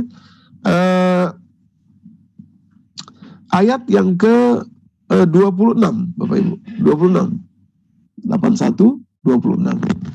Di kalimat Allah di situ setelah menceritakan semua kejadian nanti yang akan terjadi pada saat hari kiamat itu, kalimat Allah di situ bertanya kepada kita. Pertanyaan yang mestinya kita ulang-ulang sekarang, ya, sebelum saat itu datang, yaitu fa'aina tazhabun, kamu mau lari kemana? Ya, kamu mau pergi kemana? Ya, kamu mau lari kemana? Karena kita nggak punya tempat lagi, nggak ada tempat kembali, tempat ini tidak ada, Bapak Ibu. Kamu mau lari kemana kamu? Ya. Bumi tempatmu tinggal ini tugas utamanya akan menghancurkan diri, gitu ya. Ya. Badan tempat kita, badan yang kita nikmati sekarang ini juga dia tugasnya akan kembali ke bumi, ya. Kembali ke bumi, nggak sanggup dia tinggal hidup selamanya, nggak sanggup dia. Bapak Ibu yang dirahmati Allah. Jadi fa'aina tazhabun, kamu mau lari kemana? Ya. Kamu mau kemana? Ya. Kamu mau jalan kemana? Ya. Mau menghindar kemana? Tidak bisa, Bapak Ibu yang dirahmati Allah. Ya. Kita tidak bisa lari kemanapun, ya, karena bahkan bumi tempat kita tinggal ini yang kita anggap aman selama ini, ya, tempat kita pulang, tempat kita merasakan kehidupan, ya, sebetulnya dia menyimpan tugas akhir dia, tugas paripurna dia yang belum dia lakukan karena Allah masih belum memerintahkan, yaitu hancur lebur. Bapak Ibu yang dirahmati Allah, ya. Jadi tidak ada tempat kembali kecuali kita kembali kepada Allah Subhanahu wa taala. Demikian mungkin surah bagian pertama dari surah Al-Zalzalah ini yang bisa saya sampaikan pada kesempatan pagi hari ini. Mudah-mudahan kita bisa menangkap kandungan yang luar biasa dari surah ini, kandungan yang amat berat menurut saya. Jadi memang luas sekali dan amat mendalam sekali, tapi mudah-mudahan kita bisa mendapatkan wisdomnya bahwa memang bumi tempat kita pijak ini kita anggap dia biasa-biasa saja karena permukaannya kita lihat banyak keindahan, tapi sebetulnya di dalamnya menyimpan bencana yang luar biasa yang masih dijaga oleh Allah Subhanahu wa taala, tidak keluar sampai hari ini karena Allah belum memerintahkan itu. Ya, pada saatnya nanti dia akan melakukan tugas terakhirnya dia itu, ya artinya kita pun tidak akan bisa lari kemana pun. Jadi kalaupun kita panjang umur 1000 tahun atau sekian ratus tahun misalkan, tapi bumi tempat kita tinggal pun dia tidak akan bisa selama-lamanya karena dia menahan, tugas itu masih dia tahan sekarang gitu ya. Jadi sebetulnya dia pengen hancur gitu ya. Pengen lebur karena itu adalah tugas dia, tapi masih tertahan sampai hari ini. Wallahu a'lam bishawab. Saya kembalikan kepada Pak Dr. Ahmad Heri Fuad sebagai moderator kita pagi hari ini. Billahi taufiq wal hidayah. Wassalamualaikum warahmatullahi wabarakatuh. Waalaikumsalam warahmatullahi wabarakatuh. Waalaikumsalam warahmatullahi wabarakatuh. Recording stopped. Terima kasih Pak Ustadz Doni. Ini kajian yang luar biasa dan amat berat juga buat bagi kita semua barangkali memahaminya, karena penuh dengan kalau di dunia akademik ini penuh dengan gagasan-gagasan yang di mana gagasan-gagasan tersebut perlu dikaji satu persatu, dan Ustadz Doni berusaha menyampaikannya dalam waktu yang singkat begitu. Jadi memang betul-betul tadi perlu kita sama-sama cermat sekali, memperhatikan sekali apa yang telah disampaikan oleh Ustadz Doni. Baik Bapak Ibu semua, barangkali pada pagi hari ini kita masih punya waktu sampai dengan jam 7, pukul 7, silahkan kalau ada yang ingin bertanya. Ya, silahkan Bapak Ibu. Apakah sudah ada yang mau bertanya? Silahkan. Recording in progress. Rupanya belum ada yang raise hand, Ustadz Doni. Ada Pak Ismail kayaknya tuh. Ya, silakan Pak Ismail. Barangkali ada yang ingin ditanyakan Pak Ismail. Silakan Pak Ismail.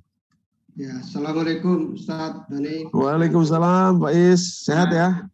Alhamdulillah Ustadz. Silakan Ini Pak. mungkin kebetulan atau memang sudah qadarnya begitu, pembahasan ini bertepatan dengan orang masih hangat-hangat membicarakan tentang letusan Gunung Semeru. Iya. Ya, Ya, betul. ini mohon pencerahan. Di banyak kesempatan saya dengerin ceramah itu selalu ada yang mengaitkan letusan gunung itu dengan dosa-dosa yang diperbuat oleh maksiat yang dilakukan oleh manusia. Malah ada yang mengatakan kalau maksiat itu diterus-teruskan akan ada kemungkinan letusan yang lebih dahsyat dari sekedar Semeru itu. Iya. Padahal dari penjelasan Ustadz tadi yang lebih bisa diterima itu karena gesekan lempengan itu yang sengaja dikeluarkan lewat corong gunung itu. Nah, ini mungkin agak membingungkan, bisa dijelaskan lebih lanjut gitu, Ustaz. Baik. Terima kasih. Assalamualaikum. Waalaikumsalam. Silahkan dijawab langsung Ustadz. Ya, terima kasih Pak Ismail, terima kasih Pak Ahmad Heri Fuad. Jadi Bapak Ibu, wabil khusus pada Pak Ismail, memang satu sisi ya bencana yang terjadi itu adalah proses alam gitu ya, proses terjadinya alam atau proses alam bekerja seperti tadi yang saya sampaikan. Maka itu kalau kita melihatnya atau kalau kita hidup dengan menghargai atau bukan, kalau kita hidup sejalan seirama dengan alam, misalkan seperti yang dilakukan oleh orang Jepang, ya mereka tahu bahwa mereka hidup di garis lempengan yang bergerak terus gitu ya. Maka itu mereka sering terjadi gempa. Oleh karenanya mereka sadar itu dan mereka membangun. Nah, ini bidangnya Pak Ahmad Heri Fuad ini, membangun gedung-gedung tempat mereka tinggal itu yang yang bisa menghadapi gempa gitu ya, dengan mungkin struktur yang bisa, saya nggak tahu lah itu ininya bagaimana ya, tapi itu sudah kita mahfum sekali. Nah, sehingga dampaknya pun bisa diredam dengan cukup baik ya, dan itu terbukti beberapa kali. Nah, satu sisi kita melihat itu, dan di sisi lain kita juga melihat memang ada campur tangan manusia yang kemudian dimurkai Allah tentunya, campur tangan manusia itu. Nah, campur tangan manusia itulah yang secara global ya ataupun secara spesifik bisa kita lihat, misalkan orang-orang yang melakukan terjadinya pemanasan global misalkan, sehingga lapisan atmosfer tadi kan ada lapisan-lapisannya itu ya, semakin panas ya, dan itu mengundang atau sebagian menjadi semakin dingin, itu mengundang siklus bumi itu untuk mengeluarkan panasnya ya. Ini secara umum sekali kita bisa lihat itu. Nah, itulah yang mungkin terjadi kepada beberapa gunung yang masih aktif itu artinya corongnya masih ada gitu ya, masih ada. Jadi keluar di situ. Jadi sebetulnya ini seperti mekanisme sakitnya badan kita, Pak Ismail dan Bapak Ibu yang dirahmati Allah. Badan kita tuh suka panas dia. Padahal panas itu adalah mekanisme badan kita untuk mematikan kuman. Ya. Jadi justru jangan dilawan panasnya itu. Ya, kalau panas itu justru badan kita sedang melakukan self healing ya untuk mematikan kuman-kumannya. Demikian pula keluar keringat. Keluar keringat itu karena badan kita panas maka didinginkan ya, kira-kira begitu ya. Dinginkan. Nah, jadi memang ada campur tangan manusia sehingga secara umum ya terjadi kerusakan di atas muka bumi ini. Kerusakan itu tidak terhindarkan ya kepada bumi semuanya. Jadi kerusakan itu mungkin dilakukan oleh orang di Antartika ya, tapi kena kepada kita yang di iklim tropis ini ya. Sedemikian pula dilakukan di sini karena banyak pohon di sini. Kalau pohon di sini ditebangi, sana kena juga. Karena pohon itu kan salah satu yang menghasilkan oksigen atau fotosintesis ya, melalui fotosintesis. Jadi ini luas sekali dampaknya, Nah, kalau kita kemudian menjadikan itu sebagai peringatan kita ya, secara umum maupun secara spesifik, tentu tidak ada ruginya. Seperti tadi ada orang mengatakan, oh ini karena maksiat yang terjadi, ya boleh-boleh saja, dan itu baik, artinya ya toh ujung-ujungnya baik gitu kan, sehingga orang menjadi pengingat. Tapi sebetulnya kerusakannya juga dilakukan secara global ya, secara umum ya, secara bumi ini secara keseluruhan gitu maksud saya ya, secara keseluruhan. Jadi demikian kira-kira Pak Ismail yang menanggapi hal tersebut. Baik, terima kasih Ustaz penjelasannya. Terima kasih Pak. Terima kasih Pak Ismail. Berikut ada Pak Hari. Monggo Pak Hari, silakan. Ketua kita Pak Hari. Terima kasih Pak Heri. Luar biasa Ustaz. Saya memahami seperti yang tadi Pak Heri sampaikan bahwa di balik terminologi Al-Quran itu simple ya, terminologi simple saja. Ternyata terminologinya mengandung banyak sekali unsur saintifiknya Ustaz ya. Tadi yang Ustaz sampaikan, saya berpikir bahwa ternyata erupsi itu adalah salah satu cara bumi supaya stabil, bisa dihidupi oleh manusia sehingga bisa berjalan hidup seperti yang sekarang ini. Jadi saya melihatnya, saya tanya gini, berarti memang ini terbukti bahwa Al-Quran itu untuk supaya kita berpikir ya Ustaz ya, bahwa bencana itu ya, saya akan diartikan bahwa bencana itu adalah azab. Kalau saya melihat dari tadi ini adalah suatu mekanisme, suatu fenomena alam yang memang alam itu memelihara dirinya, Allah mengontrol, mengoperasikan bumi sehingga bisa berfungsi seperti selayaknya. Ya. Nah, pertanyaan saya gini Ustaz, apakah kita ini harus menafsirkan bahwa setiap kali ada bencana itu adalah suatu yang memang harus dipelajari. Saya ngeliatnya gini, di Jepang itu sehingga terciptalah bangun-bangun yang anti gempa karena mereka dia melajari bahwa itu terjadi karena gembek. Dan seperti Ustaz tadi ada tiga gerakan bumi tadi, gerakan yang gesekan, terus dorong dan saling menarik gitu, sehingga mereka menciptakan suatu bangunan yang anti gempa yang memang mereka pelajari dari itu. Al-Quran itu luar biasa sekali. Harusnya pusat-pusat Islam itu harusnya punya lembaga-lembaga yang memiliki ini Ustaz ya, yang harusnya artinya bisa berkembang nanti seperti itu kan. Artinya akan bisa berkembang seperti itu, yang mempelajari dari terminologi yang tadi Ustaz sampaikan. Terima kasih Ustaz. Ya. Baik. Silakan Ustaz, monggo ditanggapi. Ya, terima kasih Pak Heri. Terima kasih Pak Hari. Ya, jadi Pak Heri dan Pak Hari ya, deket-deket namanya. Jadi betul sekali Pak Hari. Memang luar biasa. Itulah sebetulnya petunjuk. Makanya kan petunjuk untuk hidup manusia. Ya. Semuanya mulai dari kemarin kita pernah berbicara tentang psikologi, masuk ke dalam psikologi manusia dalam surat Asyrah itu, dalam surat Ad-Duha, masuk ke dalam bagaimana secara minut, secara kecil, secara gesekan psikologi itu bisa merusak kehidupan manusia. Sekarang kita bicara tentang satu kehidupan bumi yang amat besar ini, yang global ini, yang yang segini besarnya ini itu kan seluruhnya itu kan adalah range, seluruhnya adalah spektrum kehidupan manusia, mulai dari yang paling minute, yang paling kecil di dalam diri manusia sampai yang paling besar dalam kehidupan tempat dia tinggal ini. Nah, semuanya itulah hebatnya Quran gitu ya. Itulah luar biasanya Quran. Kita bicara tentang hormon secara fisik, kita bicara tentang psikologi, sudah kita bicara sekarang tentang bumi, bicara juga tentang langit ya. Nah, jadi intinya adalah betul sekali kita harus belajar dari Al-Quran itu. Seperti terjemahannya seperti tadi, kita nggak perlu malu mengatakan atau belajar dari orang Jepang. Orang Jepang sebetulnya sudah belajar bersahabat dengan alam lah gitu ya. Nah itu kan perintah Allah di dalam Al-Quran sebetulnya itu ya.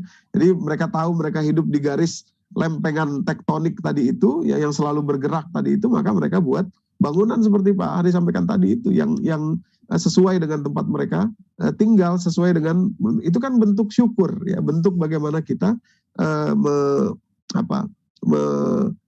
menjalani kehidupan kita di atas tempat yang Allah pilihkan bagi kita. Nah demikian pula kita di Indonesia ini ya, apalagi di kaki gunung yang masih aktif gitu, mestinya bangunannya berbeda dengan tempat-tempat yang lain gitu, tempat-tempat misalkan di tengah kota gitu. Jakarta begitu juga, Jakarta kan ininya dari level dari permukaan laut itu agak dekat atau bahkan sebagian agak rendah gitu kan. Nah itu bagaimana orang-orang di Belanda, di Amsterdam bisa melakukan itu dan lain sebagainya lah. Itu bentuk pelajaran dan terkandung semuanya dalam berbagai ayat di dalam Al-Quran, Bapak Ibu yang dirahmati Allah. Seperti surah Al-Zalzalah ini. Jadi betul-betul harusnya kita lebih membuka Al-Quran dan dari situlah kita mengambil start ya untuk mengembangkan kehidupan manusia ini menjadi lebih sejahtera, saya pikir. Ya. Demikian kira-kira Pak Hari tambahannya. Terima kasih Ustaz, luar biasa. Ya. Baik, terima kasih Pak Hari. Di sini ada Pak Munanto, lalu ada Ibu Reni. Silakan Pak Munanto. Terima kasih. Assalamualaikum. Waalaikumsalam. Pertama saya bertanya bisa masuk. Pak Ustadz Doni. Ya silakan Pak. Alhamdulillah, terima kasih ilmunya telah membahas masalah Al-Zalzalah ini. Sangat hati ini rasanya sangat anu sekali ya, ngerentes ibaratnya Jawanya itu ya. Kok begitu banget ya Allah. Apalagi bumi itu yang sampai magmanya ke dalamnya dasar tuh bisa hancur gitu ya. Saya nggak membayangkan apa yang terjadi seperti apa gitu. Satu pertanyaan Pak Ustadz ini, ada beberapa hal yang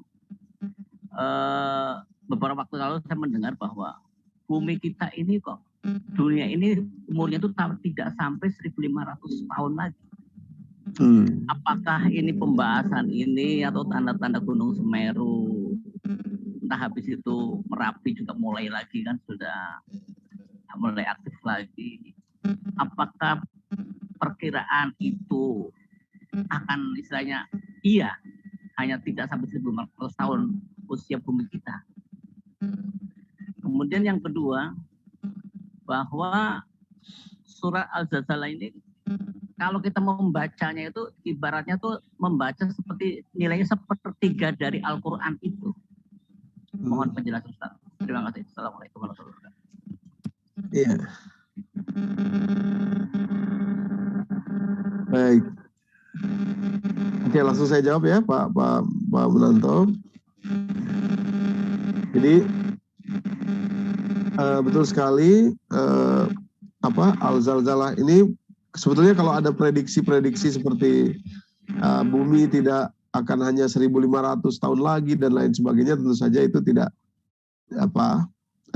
bisa kita terima secara 100% karena kan tadi Allah katakan kan di surat Al-Zalzalah ini bi anna rabbaka auhalaha. Jadi Allah lah yang memerintahkan bumi itu kapan dia hancurnya gitu. Jadi tetap aja kalau orang sudah prediksi sekian, kalau Allah belum menentukan ya belum gitu. Nah tapi mungkin mereka menghitung itu dari pola, ya mungkin silakan saja, tapi kita sebagai orang beriman kita harus meyakini bahwa memang Allah lah yang akan memiliki penentuannya, kapan-kapannya gitu ya. Karena bi anna rabbaka auhalaha tadi. Allah yang mewahyukan, memerintahkan, baru dia akan bergerak, hancur gitu ya, melakukan tugas terakhirnya. Nah, adapun mengenai surat Al-Zalzalah ini betul sekali, sebagian riwayat mengatakan kalau kita membacanya maka seperti sepertiga, ada lagi mengatakan pokoknya intinya luar biasa lah. Nih, kenapa? Karena memang isinya itu dahsyat sekali. Kalau kita renungi betul, saya juga terus terang waktu menyiapkan ini saya agak ragu juga nih apakah saya bisa gitu menyampaikan ininya gitu, karena memang luar biasa dalamnya, luar biasa luasnya gitu, dan betul-betul butuh perenungan kita, karena bumi yang kita injek ini sekarang nih, tempat kita duduk ini, kalau kita lihat ke bawah ini, ya ini di dalamnya itu di dalamnya tuh api panas yang luar biasa itu. Ini tertahan karena Allah masih sayang aja gitu, kira-kira begitu ya. Tertahan tuh karena Allah masih sayang aja. Ya kalau Allah mau sekarang juga bisa hancur bongkar semua, dia nunggu-nunggu, bumi ini nunggu-nunggu. Maka kalimatnya zalzalaha itu. Iza zulzilatil ardu zilzalaha. Tadi ya, domir ha tadi itu. Dia nunggu-nunggu tugasnya ya. Nah, orang dikasih tugas, kamu saya umpama Pak Munanto ditugaskan oleh bosnya. Pak Munanto ditugaskan untuk ini. Tapi nanti ya, tunggu dulu sampai saya bilang. Lo kan nunggu-nunggu tuh, kapan Pak tugas saya? Oh belum, tunggu. Kapan Pak? Nah, bumi ini gitu juga. Ya, itu dia ditugaskan sejak pertama dia dicipta. Kamu tunggu ya, nanti saya sampaikan sampaikan perintahnya, baru kamu lakukan tugasmu itu. Jadi dari dulu dia tercipta sampai hari ini dia nunggu-nunggu. Jadi dia sebetulnya senang kalau dia bisa melakukan tugas dia gitu ya. Nah, itulah kasih sayang Allah buat kita, masih Allah jaga, bumi itu tidak mengeluarkan isinya. Bapak Ibu yang dirahmati Allah, ya tidak mengeluarkan isinya. Jadi kita harus bersyukur di atas bumi ini. Dan tadi yang kedua, mau lari kemana gitu ya, mau lari kemana? Bumi ini bakal hancur kok. Tugasnya dia memang menghancurkan diri. Nah, kita mau lari kemana? Apakah kita pengen hidup selamanya di atas bumi ini? Kata bumi, saya hancurkan kamu. Orang saya mau hancur kok. Gitu. Jadi udahlah, nggak usah lebay-lebay kita di atas bumi ini, seadanya, sejalannya. Ya, kita bersyukur karena kita akan segera kembali kepada Allah. Tidak selamanya kita tinggal di atas bumi ini. Demikian kira-kira tambahannya Pak Munanto. Ya, terima kasih Pak Ustadz. Terima kasih. Satu lagi bisa? Boleh. Mumpung kita menyimak waktu kejadian di Palu, likuifaksi kalau saya ingat itu ya. Apakah itu kaitannya juga seperti membalikkan itu ya? Nggak ada kaitan dengan surah ini? Iya. Ya, betul sekali Pak Munanto. Ya, likuifaksi itu bentuk tadi itu di antara 3 pergesekan bumi tadi itu, karena range-nya kan itu luas ya. Jadi kita membayangkan lapisan bumi tadi, ada lapisan kemudian bergesek sedikit atau bergesek menjauh sedikit atau berjumpa sedikit gitu. Jadi kalau 2 ini dikombinasikan, yang gerak tadi itu misalkan gerak menjauh, gerak berjumpa, itu terjadi tsunami. Tsunami di Aceh itu terjadi karena itu dua gerakan itu berjumpa. 2 gerakan itu pertama menjauh, air lautnya masuk, kemudian berjumpa. Nah, itu keluar. Nah, demikian pula likuifaksi itu secara teori ya. Karena ada 2 hal tadi itu, misalkan pergesekan 1 masuk ke dalam, pergesekan kedua kembali lagi, sehingga yang kita lihat hasilnya adalah terbalik dan lain sebagainya, atau berubah gitu. Nah, jadi itu menarik sekali memang untuk dipelajari. Allah alam bisawab. Demikian kira-kira Pak Munanto. Itu. Terima kasih Pak Munanto. Ini di kolom chat juga ada beberapa pertanyaan Pak Ustadz. Jadi dari Ibu Dwi, lalu dari tadi juga ada Pak Waluyo, lalu ada Pak Budi Darmito. Mungkin saya bacakan. Pak Budi Darmito menanyakan mengenai prakondisi dari bagaimana kiamat itu terjadi, kapan waktunya seperti itu. Lalu juga kalau Pak Waluyo ini menanyakan mengenai apakah kita sebelum terjadinya kiamat ini bisa mengevakuasi diri ke ruang angkasa. Lalu juga ada Ibu Endang kalau tidak salah. Silakan barangkali bisa dijawab dulu yang di kolom chat tersebut Pak Ustadz. Terima kasih. Baik. Ya, jadi dari Pak Budi tadi ya, prakondisi sebelum kiamat ya. Jadi prakondisinya sudah disampaikan oleh banyak hadis, demikian pula kita melihat dari dalam Al-Qur'an yang sesuai dengan hadis-hadis yang sahih. Setidaknya misalkan ada 5 tahapan ya. Rasulullah mengatakan 5 tahapan kehidupan manusia, kehidupan masa beliau. Jadi datangnya beliau sendiri itu merupakan tanda kiamat ya, tanda kiamat karena setelah beliau sudah tidak ada lagi gitu ya. Kemudian surat Al-Qamar misalkan, iqtarabatis sa'atu wan syaqqal qamar ya. Bulan sudah terbelah, artinya kiamat sudah dekat gitu ya. Terbelah pada zaman Rasulullah yang melakukan itu. Jadi tanda-tanda itu sudah ada. Nah, demikian pula kalau kita lebih spesifik misalkan Rasulullah merinci zaman masing-masing zaman itu, yaitu zaman nubuwah, kemudian zaman khilafah ala minhajin nubuwah, ya, kemudian mulkan adudah, mulkan adud, ya, dan seterusnya sampai sekarang zaman kita ini adalah satu zaman yang terakhir, sudah terakhir gitu, sehingga nanti kapan akan kiamat itu apa istilahnya, prasyaratnya sudah terpenuhi semua gitu ya. Prasyaratnya sudah terpenuhi semua, tinggal satu saja mungkin yang belum terpenuhi adalah sebelum turunnya Nabi Isa dan lain sebagainya ya. Tapi secara umat satu yang belum terpenuhi, yaitu hadis tentang kita akan mengalahkan bangsa Yahudi ya. Jadi dalam hadis itu, la taqumus sa'ah hatta yuqatilal mu'minuna al-yahud fayaqulul hajar wasyajar ya mu'min ya Abdullah haza yahudu wa ra'i faqtulhu illa syajaril ghurqut fa innahu min syajaril yahud. Nah, itu hadisnya begitu. Jadi tidak akan datang kiamat ya, la taqumus sa'ah hatta yuqatilal mu'minuna al-yahud. Tidak akan datang hari kiamat sampai seluruh kaum muslimin itu secara frontal, secara terbuka akan berperang melawan orang Yahudi. Sampai-sampai batu dan pohon, itu perumpamaan tentu saja, batu dan pohon berkata kepada orang mukmin, wahai mukmin, ini ada orang Yahudi di belakang saya nih, ya.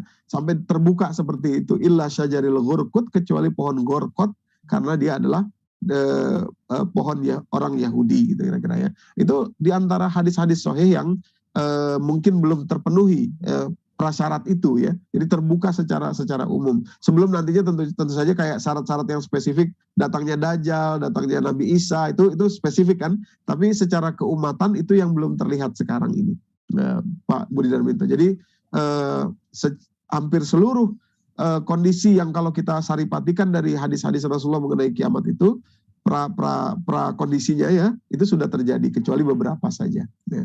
Saya pikir itu. Nah, kemudian tadi yang kedua, Pak siapa tadi Pak? Ibu siapa tadi? Pak Waluyo. Pak Waluyo. Apakah kita bisa melarikan diri ke luar angkasa ketika terjadi kiamat? Tentu saja tidak bisa Pak Waluyo, karena alam semesta ini berkaitan, ya, saling berkaitan. Bumi kita itu terjaga itu tadi kalau kita teliti secara keilmuannya, itu karena gelombang elektromagnetik dari panas bumi itu masih berkesesuaian dengan gelombang elektromagnetik yang dipancarkan oleh matahari. Sehingga itulah yang menarik bumi kita itu berevolusi ya, dan berotasi di porosnya itu sampai sekarang. Kalau kemudian gelombang elektromagnetik bumi pecah, maka otomatis itu akan merusak semua tatanan gelombang elektromagnetik yang terkait dengan matahari kita. Dan matahari kita juga terjaga oleh matahari-matahari yang lain, gelombang elektromagnetiknya. Nah, matahari-matahari itu terkumpul dalam satu galaksi, namanya Bima Sakti dinamakan. Galaksi-galaksi juga terkait dengan gelombang elektromagnetik oleh galaksi lain. Sampai kemudian terkumpul dalam satu klaster. Klaster-klaster itu masih terkait dengan klaster-klaster super klaster yang lain. Jadi sehingga satu kerusakan kecil saja itu akan menghancurkan semuanya. Maka itu ada teori, ketika kita membahas surah Ad-Duha, ada teori bahwa kiamat itu sudah terjadi saat ini. Cuman belum sampai kepada kita.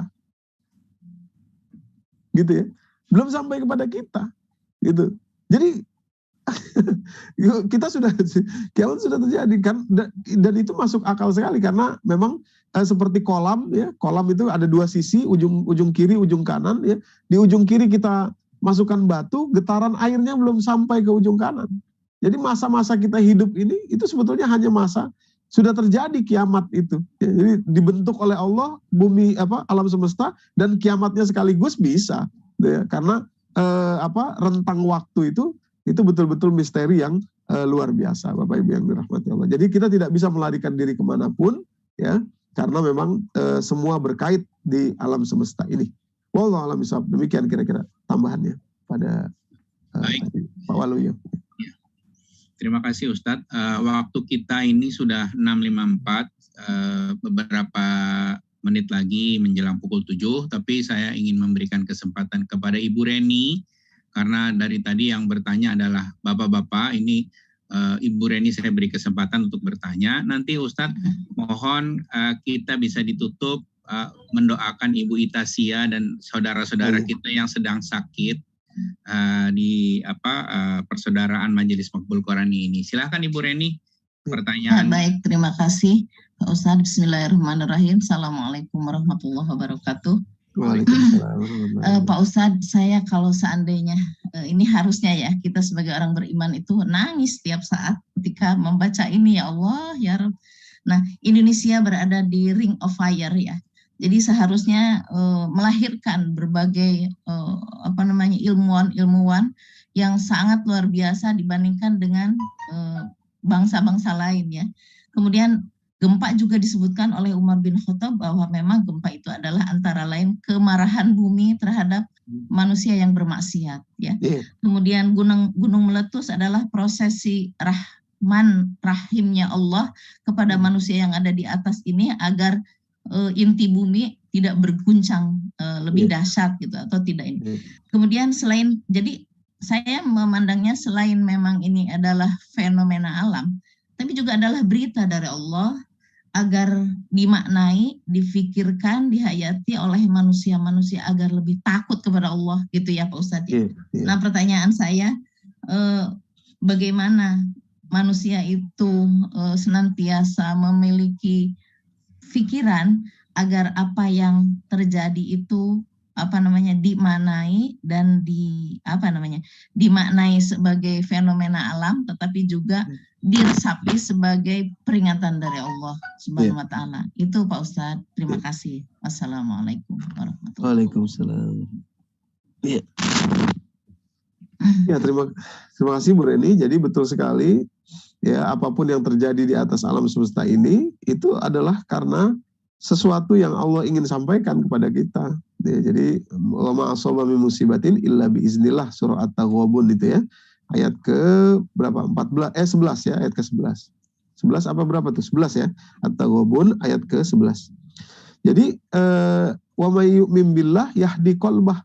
Sehingga ujungnya nanti setelah terjadinya itu, siapa yang beriman dia akan dapat dapat petunjuk di situ setelah itu. Nah, seperti gunung meletus, erupsi dan lain sebagainya. Tinggal siapa yang beriman dia dapat petunjuk. Oh iya, Allah tuh ngingetin kita supaya ini, supaya itu, supaya ini. Dia kalau orang nggak beriman nggak dapat apa-apa, cuma wah ini hanya ini saja sudah gitu ya. Atau bersyukur tadi, kita bersyukur karena Allah masih mengizinkan ini keluar sehingga mekanisme panas bumi itu membuat kita kehidupan lebih berlanjut lagi. Iya memang ada korbannya, tapi itu karena kelalaian kita juga dan lain sebagainya, bisa juga. Jadi dari kedua sisi. Nah, demikian pula maksiat kita di atas muka bumi ini, baik maksiat secara kecil maupun maksiat secara global tadi itu. Maksiat global itu ya tadi, orang-orang kan rakus ya. Orang rakus sehingga yang harusnya ditanami pohon, ya sama dia dibabat untuk kepentingan bisnis dia, buka batu bara dan lain sebagainya. Itu orang-orang yang kalau sudah itu luar biasa tuh. Bapak Ibu, orang-orang yang besar itu yang punya modal yang itu, yang pengen lagi. Nah, sehingga akhirnya iklim bumi juga berubah. Sehingga akhirnya bumi butuh panas gitu. Butuh panas yang baru ya. Dia mengeluarkanlah dari alam dari dalam perutnya gitu. Itu kan kemaksiatan yang global gitu ya, kemaksiatan yang global. Jadi maksiatnya ada yang lokal, kecil, tapi ada juga yang global. Nah, yang global ini yang sebetulnya amat betul-betul berdampak gitu pada bumi secara keseluruhan.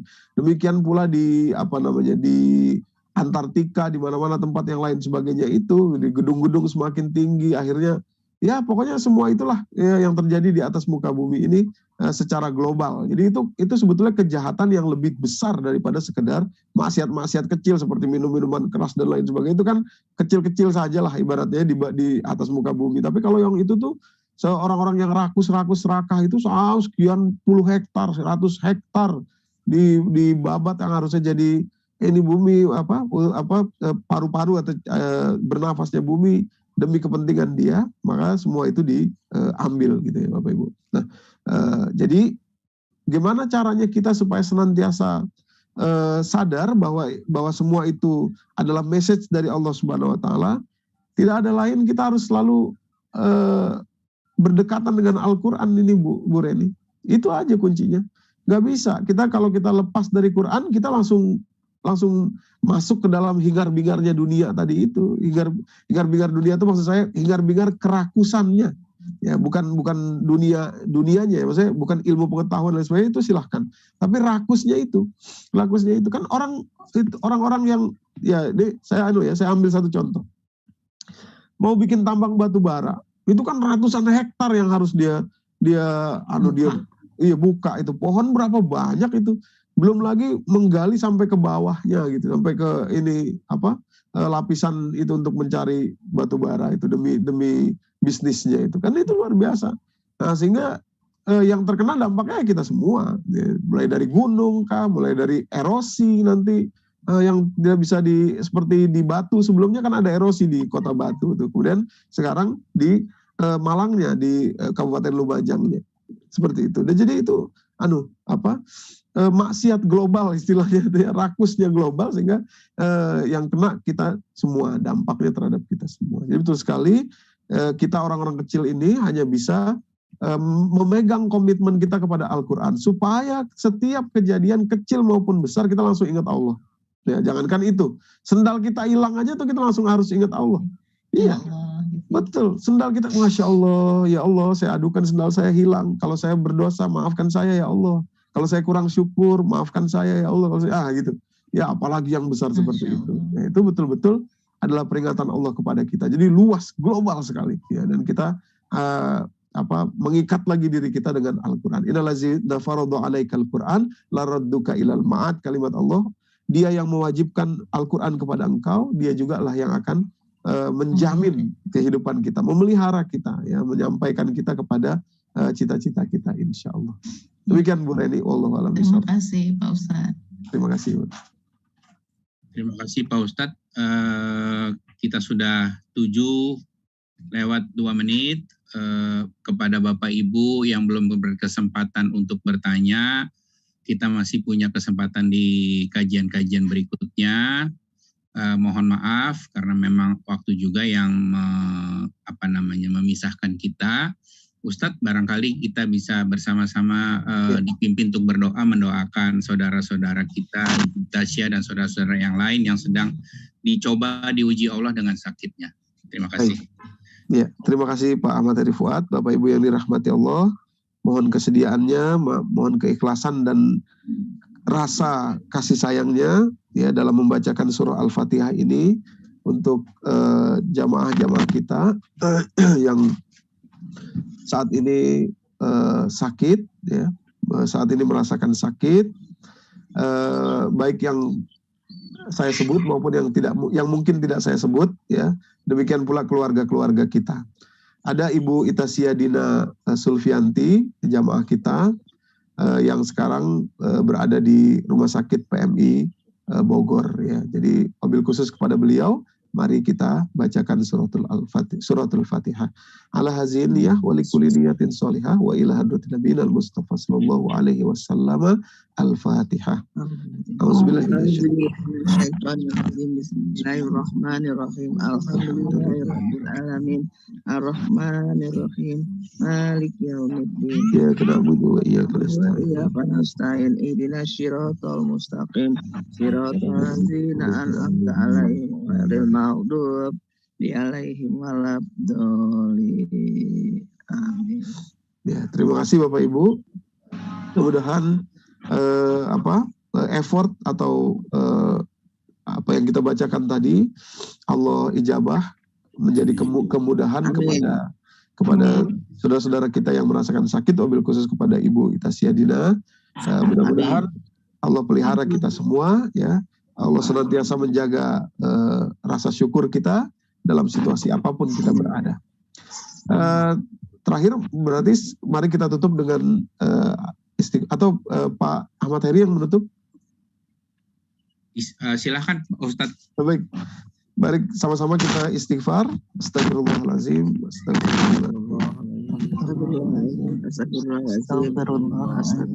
Subhanaka Allahumma wa bihamdika asyhadu an la ilaha illa anta astaghfiruka wa atubu ilaik. Demikian saya kembalikan kepada Pak Heri. Jazakallah Ustaz. Recording stopped. Terima kasih. Terima kasih Pak Ustaz.